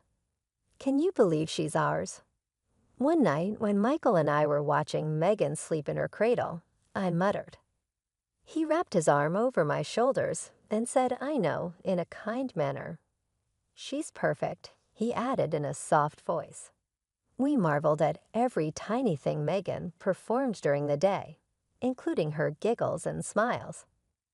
All of the negative memories seemed to vanish when she was around, leaving only positive ones. She was our little miracle. Simple yet full with little moments of happiness. Each day gave our family a sense of fulfillment. Megan would attempt to chase butterflies while we laughed on our stroll in the park. We used to play games and read books at home on cold evenings. Michael and I became closer every day because of our love for our kid. Michael was at work one sunny day, and Megan and I were relaxing in the garden. With the lovely scent of roses in full bloom, I watched her play with her toys. A glimpse of the life we had created together. It was the ideal moment. Megan exclaimed, "Look, Mommy," while displaying a flower she had chosen. I smiled at her and said, "That's beautiful, sweetheart." I reflected on the path that had led us to this point. Despite the difficulties we had encountered, they brought us to this serene and joyful location. I was incredibly appreciative of Michael's love, support, and the strength we shared. Michael held my hand across the table when we sat down to supper that night. His eyes were full of affection as he remarked, "We've come a long way, haven't we?" "We have," I said, firmly grasping his hand, "and I wouldn't change a thing." With optimism and confidence, we looked to the future, believing that we could overcome any obstacles as a team. Our family was strong, our love was unshakable, and our hearts were full of pleasure. In order to create a life full of love, joy, and limitless opportunities, we made sure to treasure each day.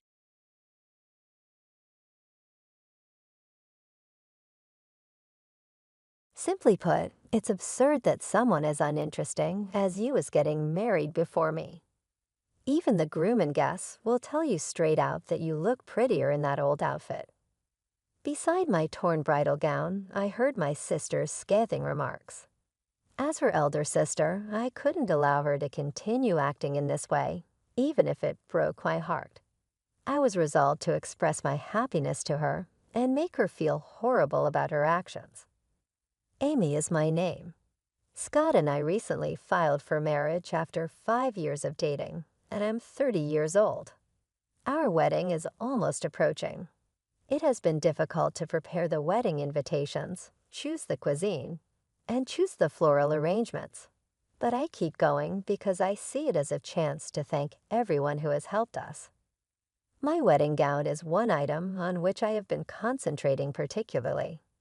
It's a once-in-a-lifetime experience to wear a wedding gown, and since I was a young child, I've wanted to wear a pure white one.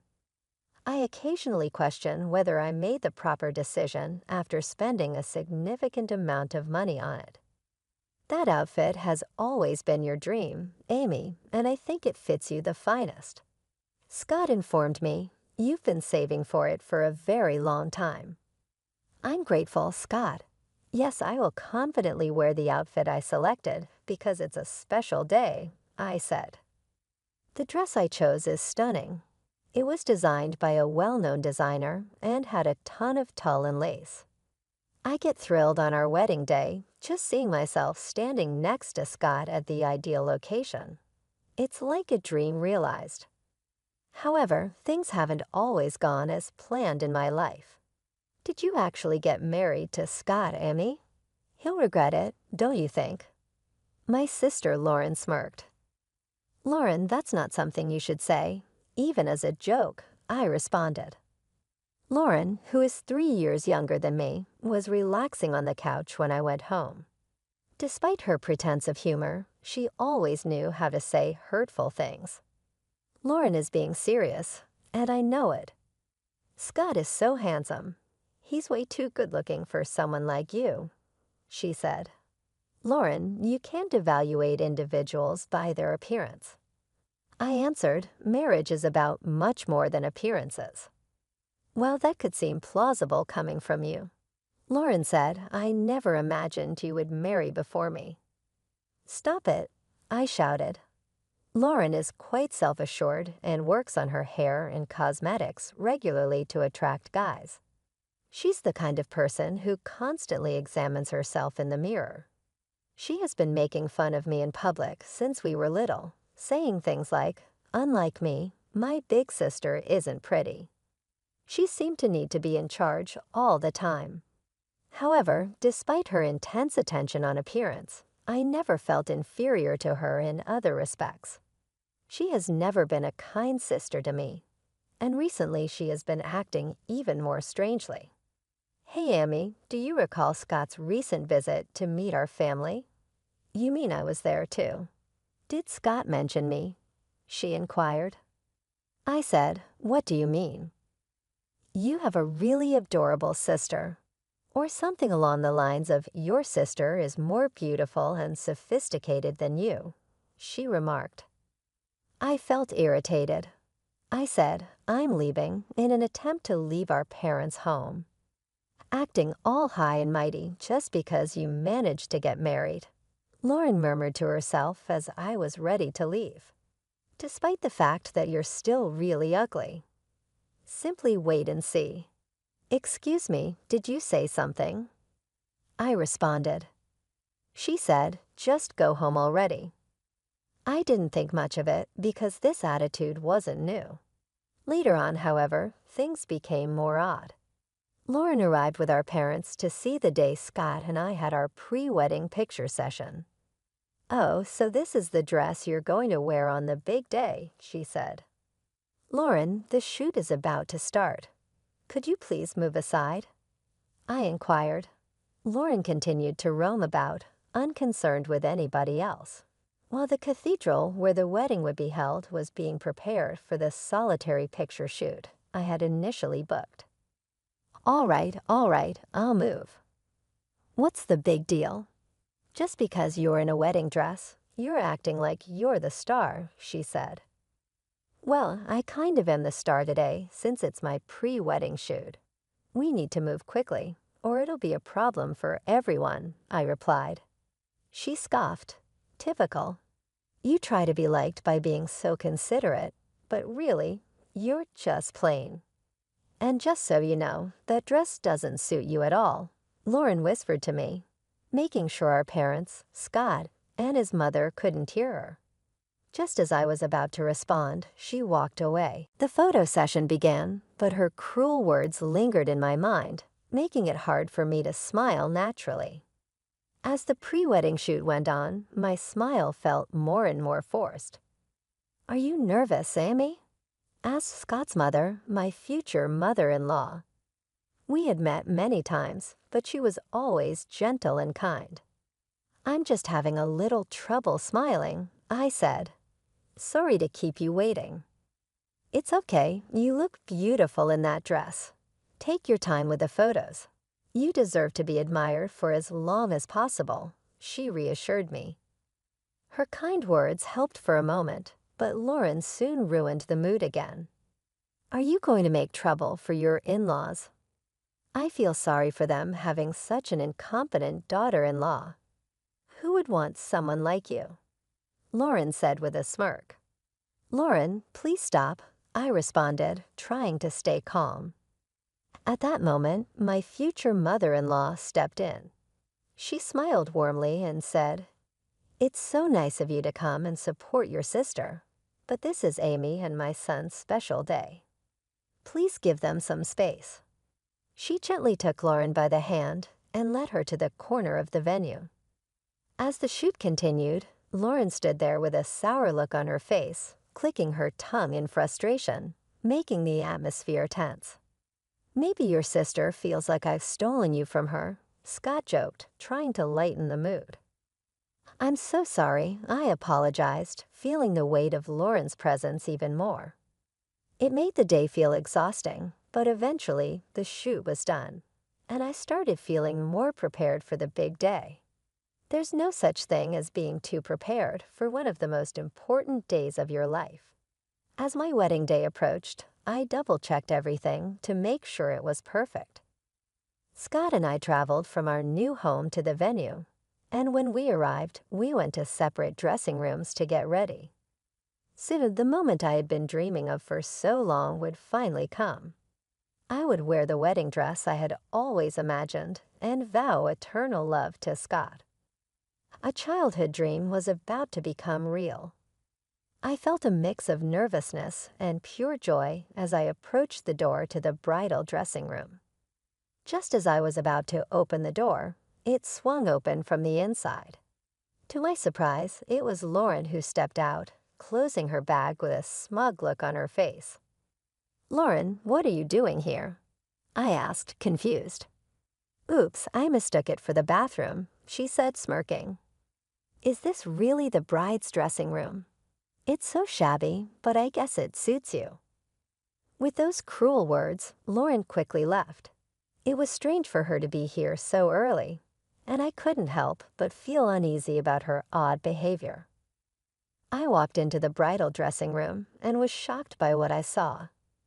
The room, which had been elegantly decorated to create a calm and peaceful atmosphere, now showed a terrible scene. My wedding dress, the one I had dreamed of, was hanging there, completely slashed and ruined. "What is this?"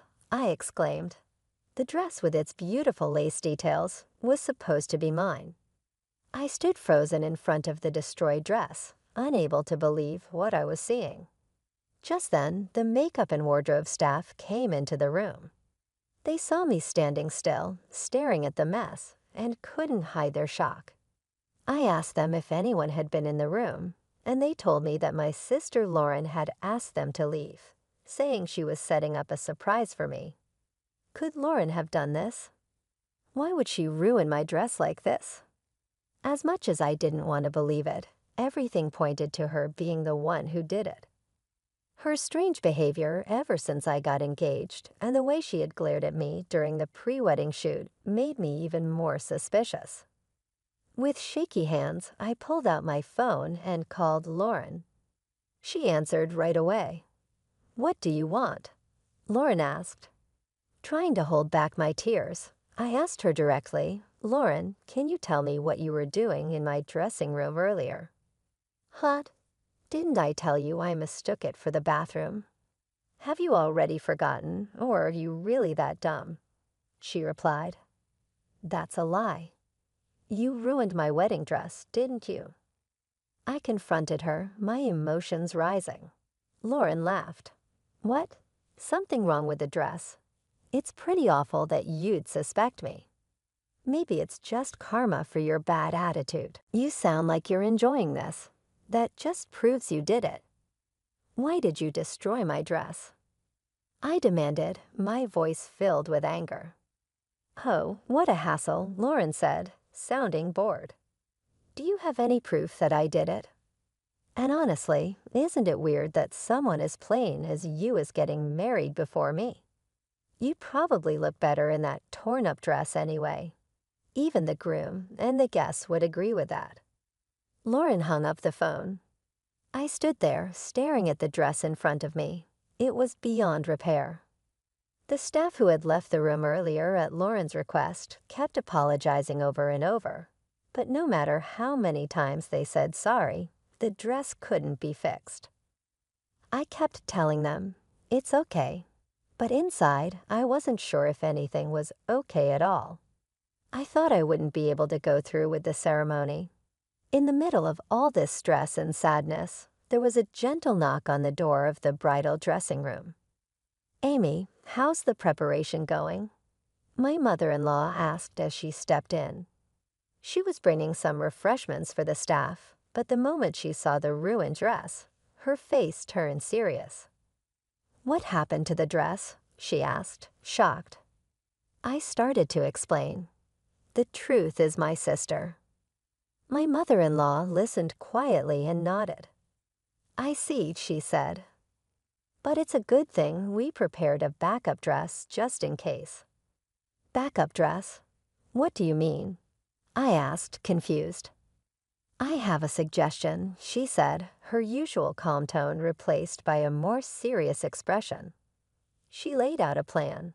If I supported her idea, she promised to help make everything perfect. Thanks to her strategy, I found the strength to move forward with the wedding I had almost considered canceling. "Just watch, Lauren," I thought to myself.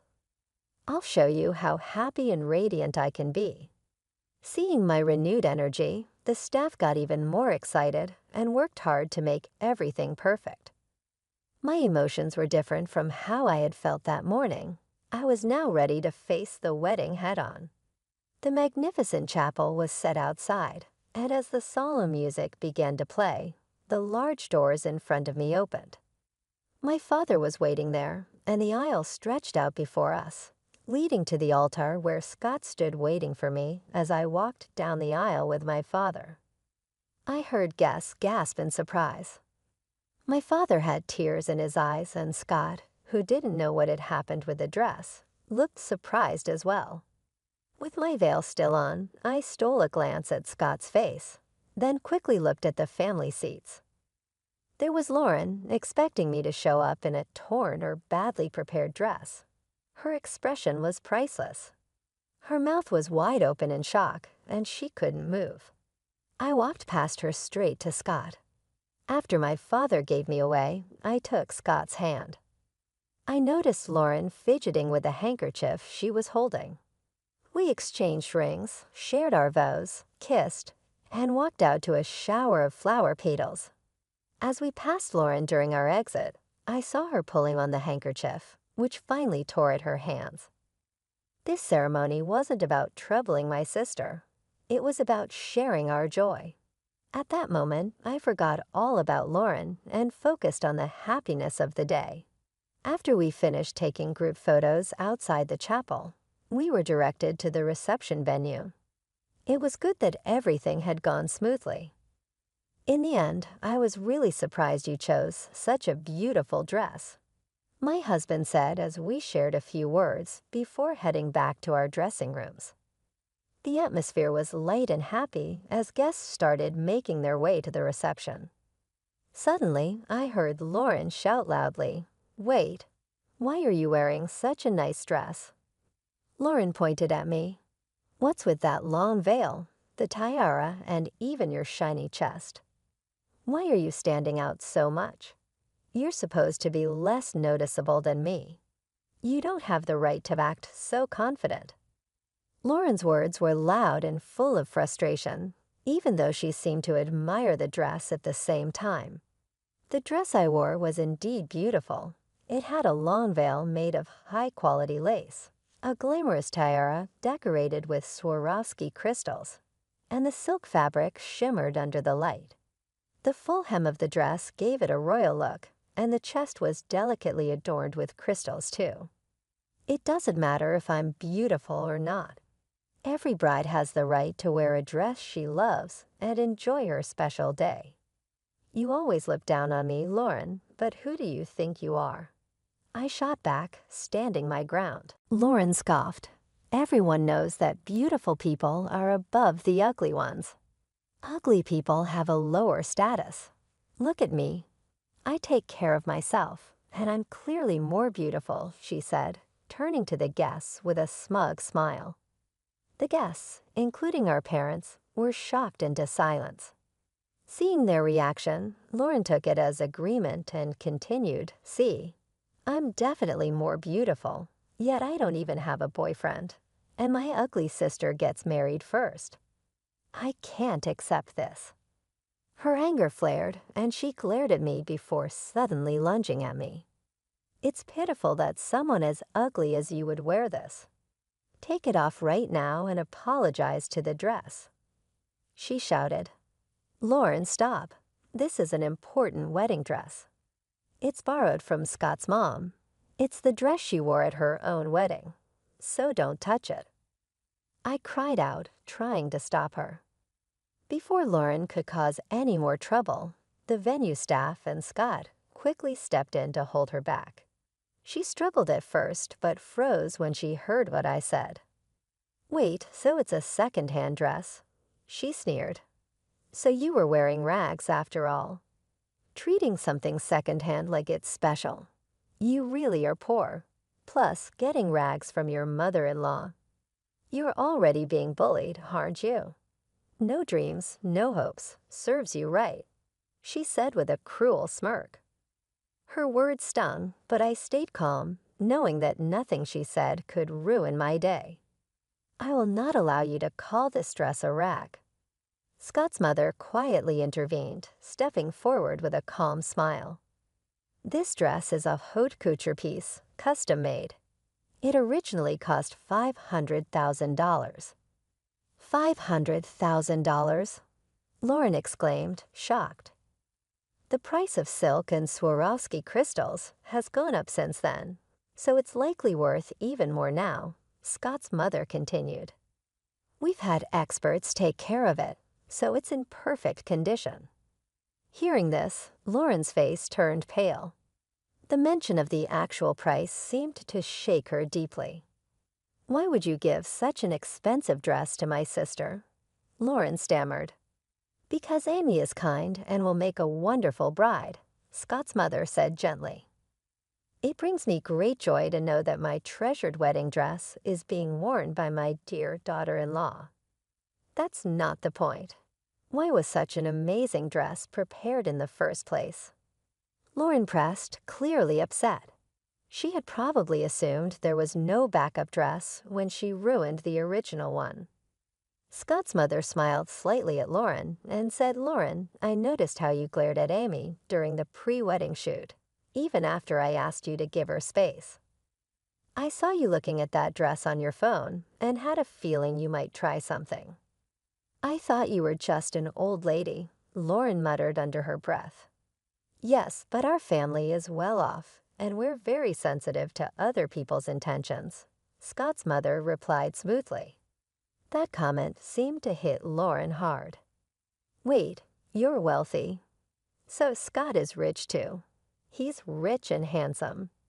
Then why did he choose my sister?" Lauren shouted, growing more confused and frustrated. "Why did I marry Amy?" Scott said, joining the conversation with a shy smile. "I was planning to talk about it in my speech at the reception." He turned to Lauren, who was now red with frustration. "When I first went out with Amy, she suggested we split the bill. I was surprised.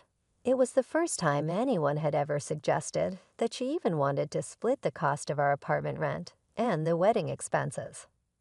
What going Dutch? I don't get it. If Scott is rich, he should pay for everything. Amy, you should let a man take care of you. That's why you're a flawed woman," Lauren criticized. Scott shook his head. "That's exactly it. Every woman I've dated saw me as just a wallet, but Amy didn't.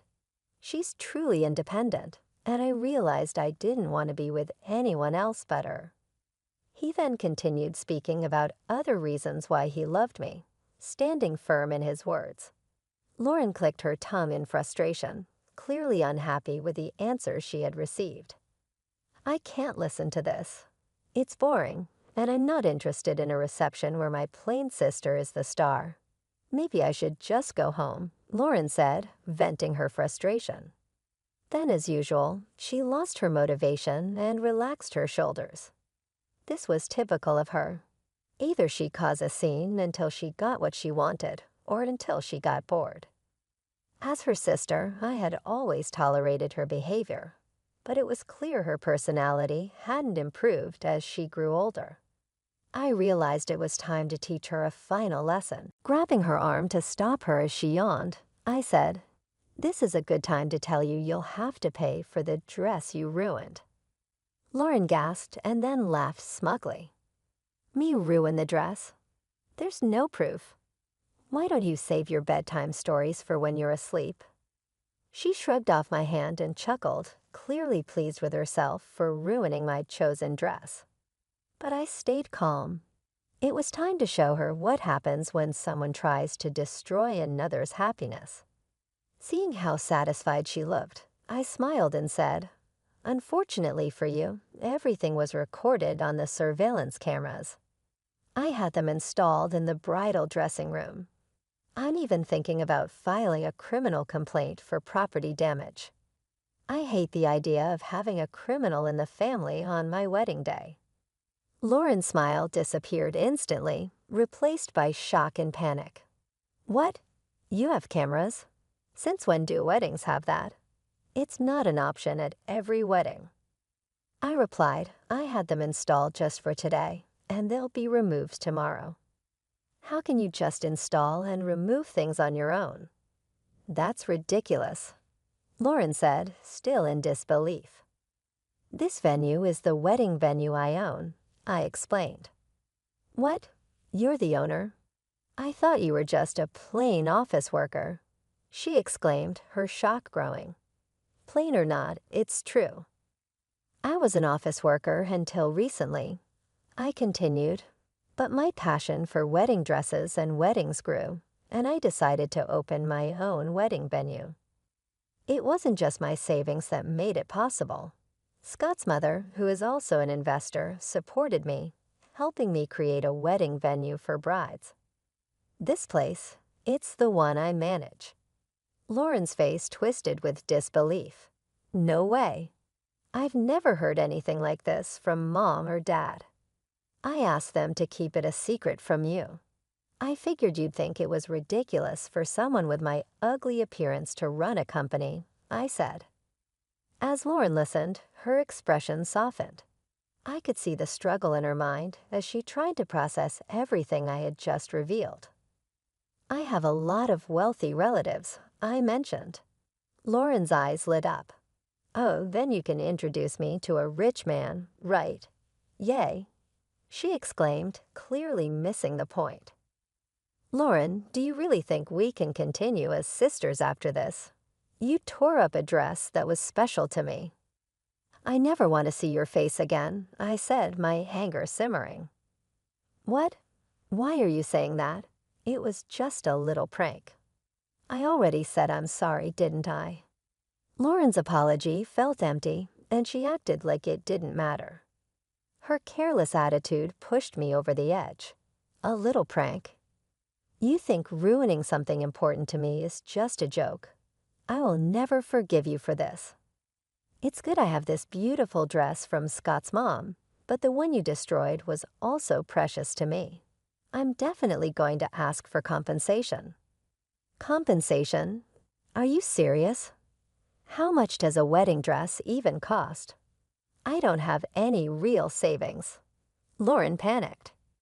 "If you don't pay, I'll report it to the police."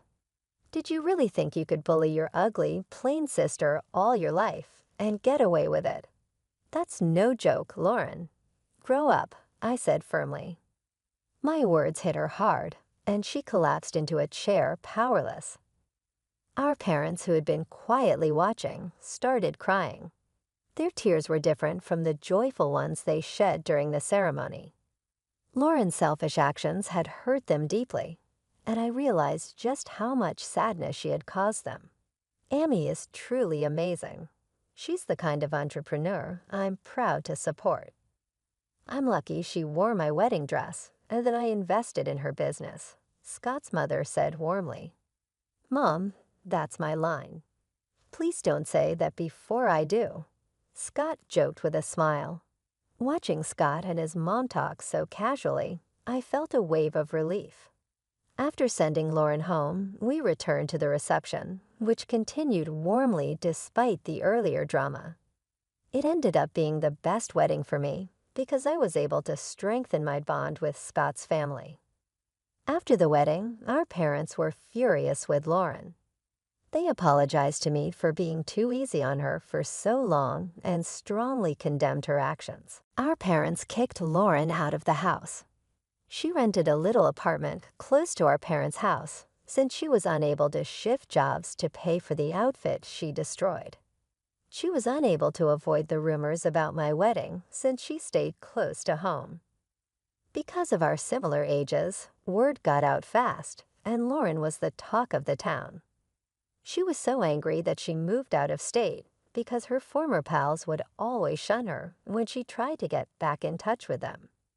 She struggled financially as a result of her time and finances being depleted by the lengthy trip to work.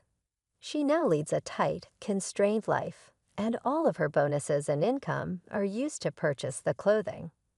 She was once a self-assured trendsetter, but her lifestyle has radically altered, and she can no longer afford cosmetics or stylish clothing for work. Lauren now spends her days in silence, dressed in unkempt clothing, and occasionally looks at her coworkers with envious lust. Social media is her sole means of escape, but more people are turning away from her depressing messages. Scott and I are contentedly enjoying our marriage in the interim. He keeps himself occupied at work, and after my mother-in-law's advice, I've begun creating distinctive bridal gowns at our location. I've received encouragement from investors who see my passion for bridal gowns and tell me that if I love them, I can make dresses that brides will love. Even if it's a novel and difficult effort, creating the ideal garment with exquisite lace, silk, and tulle brings a unique thrill. I still get a little better every day when I look at the pictures of me wearing Scott's mother's dress when we exchange photos, even if the memory of the garment Lauren ruined still stings. Being present when a bride I've dressed celebrates the most joyous day of her life is the finest part. I now find weddings to be more joyful as a result of this. Every day, I'm grateful for Scott's affection and my mother-in-law, who helped me out when my dress broke and still helps me out at work. Surprisingly, I even feel a little grateful to Lauren. Her behavior only served to highlight my genuine passion for bridal gowns.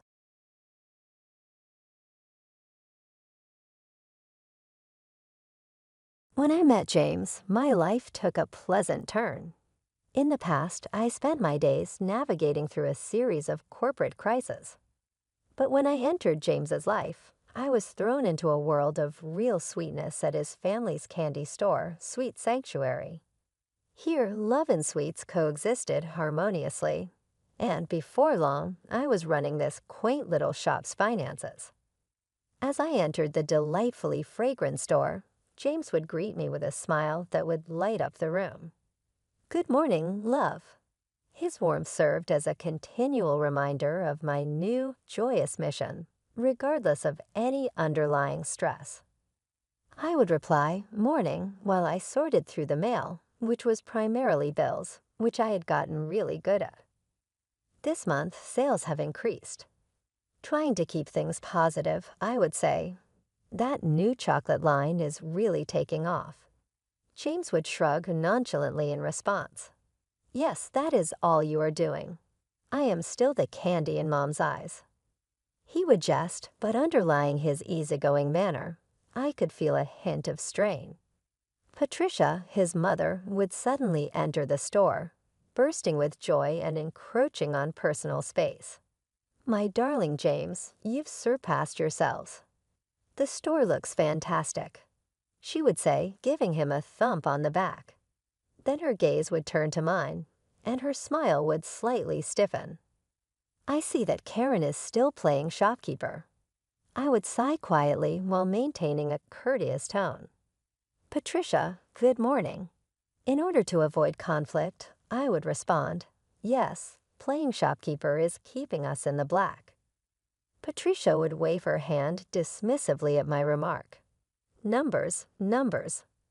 With hardly concealed contempt in her voice, she said, "You should help my son with the real business and leave that to the accountants." James would interrupt before I could reply. "Karen is doing really great, Mom. She has a business sense, which is why we're doing so well." In a subtle but powerful show of support, he had wrapped his arm around me. Patricia would dismissively sniff. "Well, I guess what matters is that my boy is happy." She would then leap away, leaving a trace of her existence in her wake. James would sheepishly squeeze my side. He would whisper, "Don't let her get to you." I would pretend to grin. "I'm not. Let's just concentrate on the store, shall we?" And we did, giving it our all to turn Sweet Sanctuary into a little piece of heaven rather than just a candy store. That feeling of utopia lasted until I started to see some alarming indicators. Deliveries increased in often, but now they included pricey devices with frightening price tags instead of confectionery components. James, another package. One night when I was closing up the register and admiring a brand new device that was still in its box, I would inquire. James would exclaim, "Oh, that's the new phone I ordered," as he opened the package with obvious delight. "At the top of the line." I would wag my brow. "We have other priorities, don't we?" That odd noise has been coming from the mixer in the rear. James would dismiss my worries while focusing on his new toy. "Don't worry, Karen. We must also take care of ourselves, you know." I wanted to complain and remind him of the delicate financial balance we were in, but I refrained in the hopes of striking a balance between taking care of ourselves and maintaining our ambition. Even though I wasn't simply worried about the phone, I remained silent. Ever the showman, Patricia frequently displayed her most recent pricey acquisitions, transforming Sweet Sanctuary into her own runway. "Karen, have a look at this gown," she would exclaim, "Isn't it just darling?" while spinning around in a pricey flowery dress that undoubtedly cost more than our daily earnings. I would respond in a measured tone, "It's nice, but shouldn't we save money to fix the sign outside?" Patricia would dismissively stroke James's face. "That's absurd. The store is doing really well." James would nod in agreement, barely half listening. "Yes, Karen, we're doing great. Don't be too anxious." However, it was precisely my problem. Every time I did worry. Our financials, which I looked at, revealed a contrasting picture of declining earnings being eaten up by unnecessary spending. Later that week, when we discussed our financial status, I reiterated my suggestion that we exercise caution. James looked at me as though I had suggested selling the shop so I could go to the circus. "A spending plan? Karen, it's not that horrible. Come on. You're being frugal," he remarked. The word stingy hurt. I was exercising caution, not being frugal. James being clever is more important than being frugal. I emphasized that we should consider Sweet Sanctuary's future, but he appeared indifferent and was already looking at another website for his next purchase. "You're overly concerned," he said, half distracted. "Everything will work out." When Patricia decided we needed more assistance, things became more heated. I was arranging our most recent shipment of candy jars on a Tuesday, which was our inventory day, when she entered the room, accompanied by a young female who was barely 20. "This is Lisa, Karen," Patricia said with a flourish. "This is Karen, my son's assistant, Lisa, my love." I stood up straight and used my apron to wipe my hands. I kindly corrected, "Nice to meet you, Lisa, but I'm the co-manager here." Lisa's grin was courteous yet aloof. "You've been talked about a lot. I can't wait to join the team." I could see from Patricia's arrogant look that she hadn't discussed this employment with James. "What precisely is Lisa going to help with?" I inquired in a kind manner. "Yes, she will assist with the business aspect of things." "After all, you can only do so much," Patricia said, glancing dismissively at my inventory sheets. I nodded, but I felt both confused and worried. "All right, I'll have to get her up to speed because we have a system here." It soon became clear that Lisa's concept of assistance involved more observation than active involvement. I was startled to learn the wage Patricia had approved for her. "May we speak, James?" Later at the workplace, I questioned him. He asked without raising his eyes from his computer, "Sure, what's up?" "It has to do with Lisa." I clarified that her pay was higher than what we could afford for her position. When James did glance up, his face was concerned. "It was all right," Mom remarked. "She believes Lisa will contribute much." I let out a sigh, like if I were talking to a wall. The difficulties at Sweet Sanctuary were growing, and it was getting harder and harder to prevent our lovely haven from going bad. James shrugged, which is all too often his behavior these days, even though we had agreed to talk about new employment together, particularly their pay. "The done is the done. His mother feels good about her," he said. I had to suppress my reaction out of frustration. We couldn't balance our accounts by depending on goodwill. While James and his mother appeared to parade through the company wearing blindfolds, I exited his office, the only one who seemed to be cognizant of the warning signs. I've always been careful, sometimes checking things 3 times, especially when it comes to numbers. I once discovered an envelope hidden in the back of a file cabinet while looking for a lost invoice. I thought it was simply another forgotten bill, but when I opened it, my heart fell. There was a single paper with Sweet Sanctuary listed as collateral, and the amount was far higher than our little business could afford. I yelled, "James," and carried the papers inside his disorganized office. He looked up, and for the first time in months, I saw a glimmer of shame in his eyes. I said, "What is this?" "Oh, that?" he answered casually. "It's nothing, just a small loan I took out for store improvements." "Improvements to the store?" I said it again incredulously. The store could be renovated 9 times with this amount. For what purpose did you really utilize it? The truth was allowed to settle uneasily between us during a tense wait. With caution, he started, "Look, I may have used some of it for the house, the one I've been renovating for us." "For us?" Disbelief intensified my tone as I repeated. "Or for your devices and other things you've been squandering money on." His chair scraped back like a judge's gavel, demanding order as he got up, but all I could feel was my fury building. "Karen, it's not like that. You don't realize that everything will work out in the end." I gave a headshake. "No, James.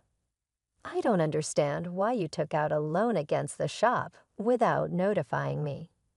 How could you have acted so carelessly?" Patricia came in before he could respond, her face bitter as she saw the papers in my grasp. "What is all of this?" she insisted. I interrupted James as he began to explain, shoving the loan documents in her direction. "Were you aware of this?"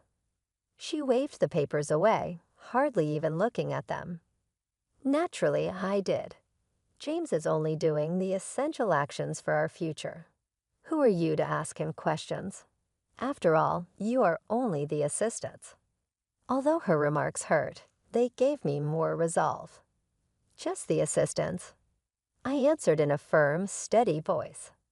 "You two have been treating the store like your personal bank account, but I've been keeping it afloat." Patricia appeared to be about to explode, and James's face became white. She started to say, "You ungrateful little," but I cut her off with unexpected composure. Not appreciating the effort someone is putting into this business is ungrateful. Risking everything for a house we don't even need is stupid. Captured in their crimes, they were unable to speak. With the papers in my hand like an awaiting verdict, I walked out of the room. Later that day, the kitchen table, which is often used for informal meals, was the scene of a serious conversation, more akin to a council of war than a conversation about a candy store. James avoided making eye contact as he cleared his throat. "We must discuss the future of the store," he stated. With my hands folded on the table, I took a seat and prepared to tackle the problems we had long neglected. Patricia's manner became severe as I sat at the table and faced the hard reality of our circumstances. "Karen, we must be practical. The store's earnings are insufficient to pay off the obligations. Somewhere we must find money." Her use of the pronoun "we" raised red flags since it seemed to suggest that I was the one responsible. "What do you recommend?" I asked, trying not to become upset. Her eyes flickered with a calculating coldness. "You have that inheritance from your parents. It could clear the debts and stabilize the store." I was taken aback, feeling like I was talking to a stranger, not the mother of the man I married. "You want me to use my parents' money, the money intended for my personal security?" I asked incredulously. James chimed in, "It's not like you're doing anything else with it." "And what about our security?" Patricia interjected sharply, implying that my funds should be a familial resource. I looked between them, my heart sinking. "I am part of this family, but it feels like you only acknowledge that when you need something from me." James shifted uneasily. "It's not like that, Karen, but we're struggling here." "So you expect me to just hand over my future?" I questioned, disbelief coloring my tone. Patricia leaned in, pressing her point. "If you care about this family—" Yes, I thought about all the long hours and sleepless nights I had spent trying to keep the store afloat. "If I do this, if I use my inheritance, 1/3 of the store, I want to be an official co-owner." The room fell silent, then Patricia laughed dismissively, a harsh sound that echoed off the walls. "You a co-owner? Don't be ridiculous. You're not business material." I stood up, my chair scraping loudly against the floor. "Then find another way to cover your debts because my inheritance is not your emergency fund." James' expression was unreadable, but Patricia's face flushed with anger. "You let this family business fail." "I've tried to save it," I said, my voice quiet but resolute. "But I won't set myself on fire to keep you warm." That night, a nagging feeling pulled me back to Sweet Sanctuary. The shop was dark, as expected, but a faint glow from the back office suggested otherwise. I pushed the door open. The usual comforting tinkle of the bell now sounded almost ominous. The sweet scent of candy, once reassuring, now seemed thick with deception. As I neared the back, the murmurs from the office grew louder. Through the partly open door, I saw James, his arms around Lisa, the new assistant, who giggled at something he whispered. I pushed the door fully open, and they sprang apart, their faces morphing from shock to guilt in an instant. "Karen," James straightened his shirt and stuttered. "Really, it's not what it looks like." "Because it appears that I just saw my husband encircling another woman with his arms." Lisa dodged my stare as she messed with her hair. "At midnight, we were just reviewing inventory." I said icily, "With the inventory in your arms." James begged with his eyes. "Please stop making this seem so ridiculous, Karen." I laughed a little, without humor. The trust and collaboration I believed we shared were destroyed, and the icy silence that descended upon me was evident. As far as I could see, everything seemed obvious. I stopped him with a raised hand as he took a stride in my direction. James, save it. I'm not sure which is worse, your infidelity or the weak falsehoods. At last Lisa found her voice, albeit a small one. I apologize, Karen. I never intended for any of this to occur. I looked at her innocent, young face, caught in the web of a guy who can't take responsibility for his actions. James, you should start looking for a job, and you should be sorry, I said. James objected immediately. She cannot be fired for this. My resolve was unwavering. I will and I can. I'll be getting in touch with a lawyer tomorrow. He became pale. Please, Karen, let's talk about this. There's nothing more to talk about. I cut in abruptly. You must now live with the decisions you have made. I walked out of the room without waiting for his response, my head held high as his cries faded behind me. In stark contrast to the heaviness of our home, the next morning was brilliant. My phone buzzed as I sat at the kitchen table after spending the night at my apartment, a place I kept up for rent. James had left a message. Curiosity won out despite the temptation to ignore it. It was an image of a bank letter requesting prompt payment. We need to talk. This is serious, he typed beneath it. On my way, I answered, ready to face whatever was ahead.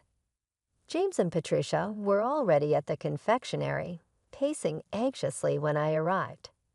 Patricia was the first to see me, and her face darkened. As I walked in, she said, "You decided to come, didn't you?" I gave her a frown as I nodded. "You wanted to speak." James gave the letter to me. We risk losing everything. The bank is on us hard. I read the letter again, unnerved but not surprised by the numbers. So what are you going to do? Patricia gave me a fierce look. If you had simply assisted us when we asked, we wouldn't be in this mess. I turned to James and ignored her. How are you going to proceed? He ran a hand through his hair and seemed discouraged. Maybe you could use your inheritance to pay for it, I said. I laughed bitterly. As I previously stated, I cannot pay this bill without having a stake in the company. Patricia moved forward. Karen, you're acting irrationally. This company is run by a family. With forced composure, I accepted her challenge. And when your son was misusing our money and hiring his friends for fun, where was this family? James looked down as he opened his lips to speak, but then stopped. I went on, you don't get to play the family card just when it's convenient. We'll have to come up with another plan. You'll have to, James said. Patricia suddenly smiled, but it wasn't a nice one. I'll look, but you're out if you're not contributing. Without you, we'll get along. You've been fired. I gazed at her, waiting for the stillness to subside before grinning back at her. All right. Their surprise was nearly comical. Like that? Is that true? Inquired James. Absolutely, I affirmed. I want you to know that I have carefully collected the proof. I kept a thorough record of every penny wasted and took pictures of your interactions with Lisa. You are gravely incorrect if you believe you can ignore me and put this disaster behind you. You wouldn't dare, Patricia answered, her grin wavering. Yes, but I would. And I'll take my well-deserved accomplishments with me when I depart. Let's see if you can convince the bank that the company is failing without its true cornerstone. It had been several months since I had entered Sweet Sanctuary. Since then, my life had fallen into a new rhythm. The lovely smell had given way to the rustle of papers, the soft hum of work, and conquering obstacles. My phone rang as I sat in my new, tidy office, a world apart from the tumultuous storeroom of the confectionery. The caller ID illuminated with Angela's name. She was a former shop coworker, and it was the only link I had to that aspect of my history. What's new, Angela? Knowing that updates from Sweet Sanctuary usually brought back memories, I greeted with a hint of trepidation. Have you not heard? Angela's voice was a mixture of discomfort and sympathy. Last week, the store closed.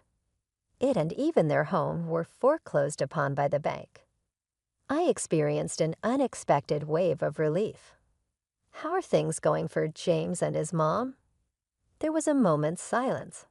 Unfortunately, not well. They now reside with his aunt. They haven't been very visible. As the news hit in, I said, "Thanks for informing me, Angela." "Karen, everyone knew you were the lifeblood of that place," she said after hesitating. "After you went, things just weren't the same." My lips formed a little melancholy grin. "I appreciate you expressing that. What about you? Have you discovered anything new?" "Yes, I'm now at a downtown bakery. It's a start, but it's hardly sweet sanctuary." "Angela, that's wonderful to hear. You've always been good at baking, so I'm confident you'll succeed." Before hanging up, we spoke for a few more seconds. There was a knock at my door as I looked out the window at the busy street below. My assistant said, "Your 4 o'clock appointment is here." Ready to get rid of the final remnants of memories, I said, "Thanks, send them in." A pair entered with anxious expressions regarding their business. I was excited by the new challenge as I got up to welcome them. As they sat down, the wife remarked, "We've heard great things about you, Karen. They claim that you are the best crisis manager in the area." I grinned, comfortable with the recognition. "I'll do my best to fulfill that. Tell me about your company now, and we can discuss how to get things back on track." My mind was racing with solutions as they described their problems. Now this was my territory, where every issue had a solution and every obstacle presented an opportunity. A route I had created for myself, one of resiliency, atonement, and fresh starts, was ahead of me, while Sweet Sanctuary, with its bittersweet memories, lay behind. As our talk went on, their initial nervousness gave way to optimistic smiles.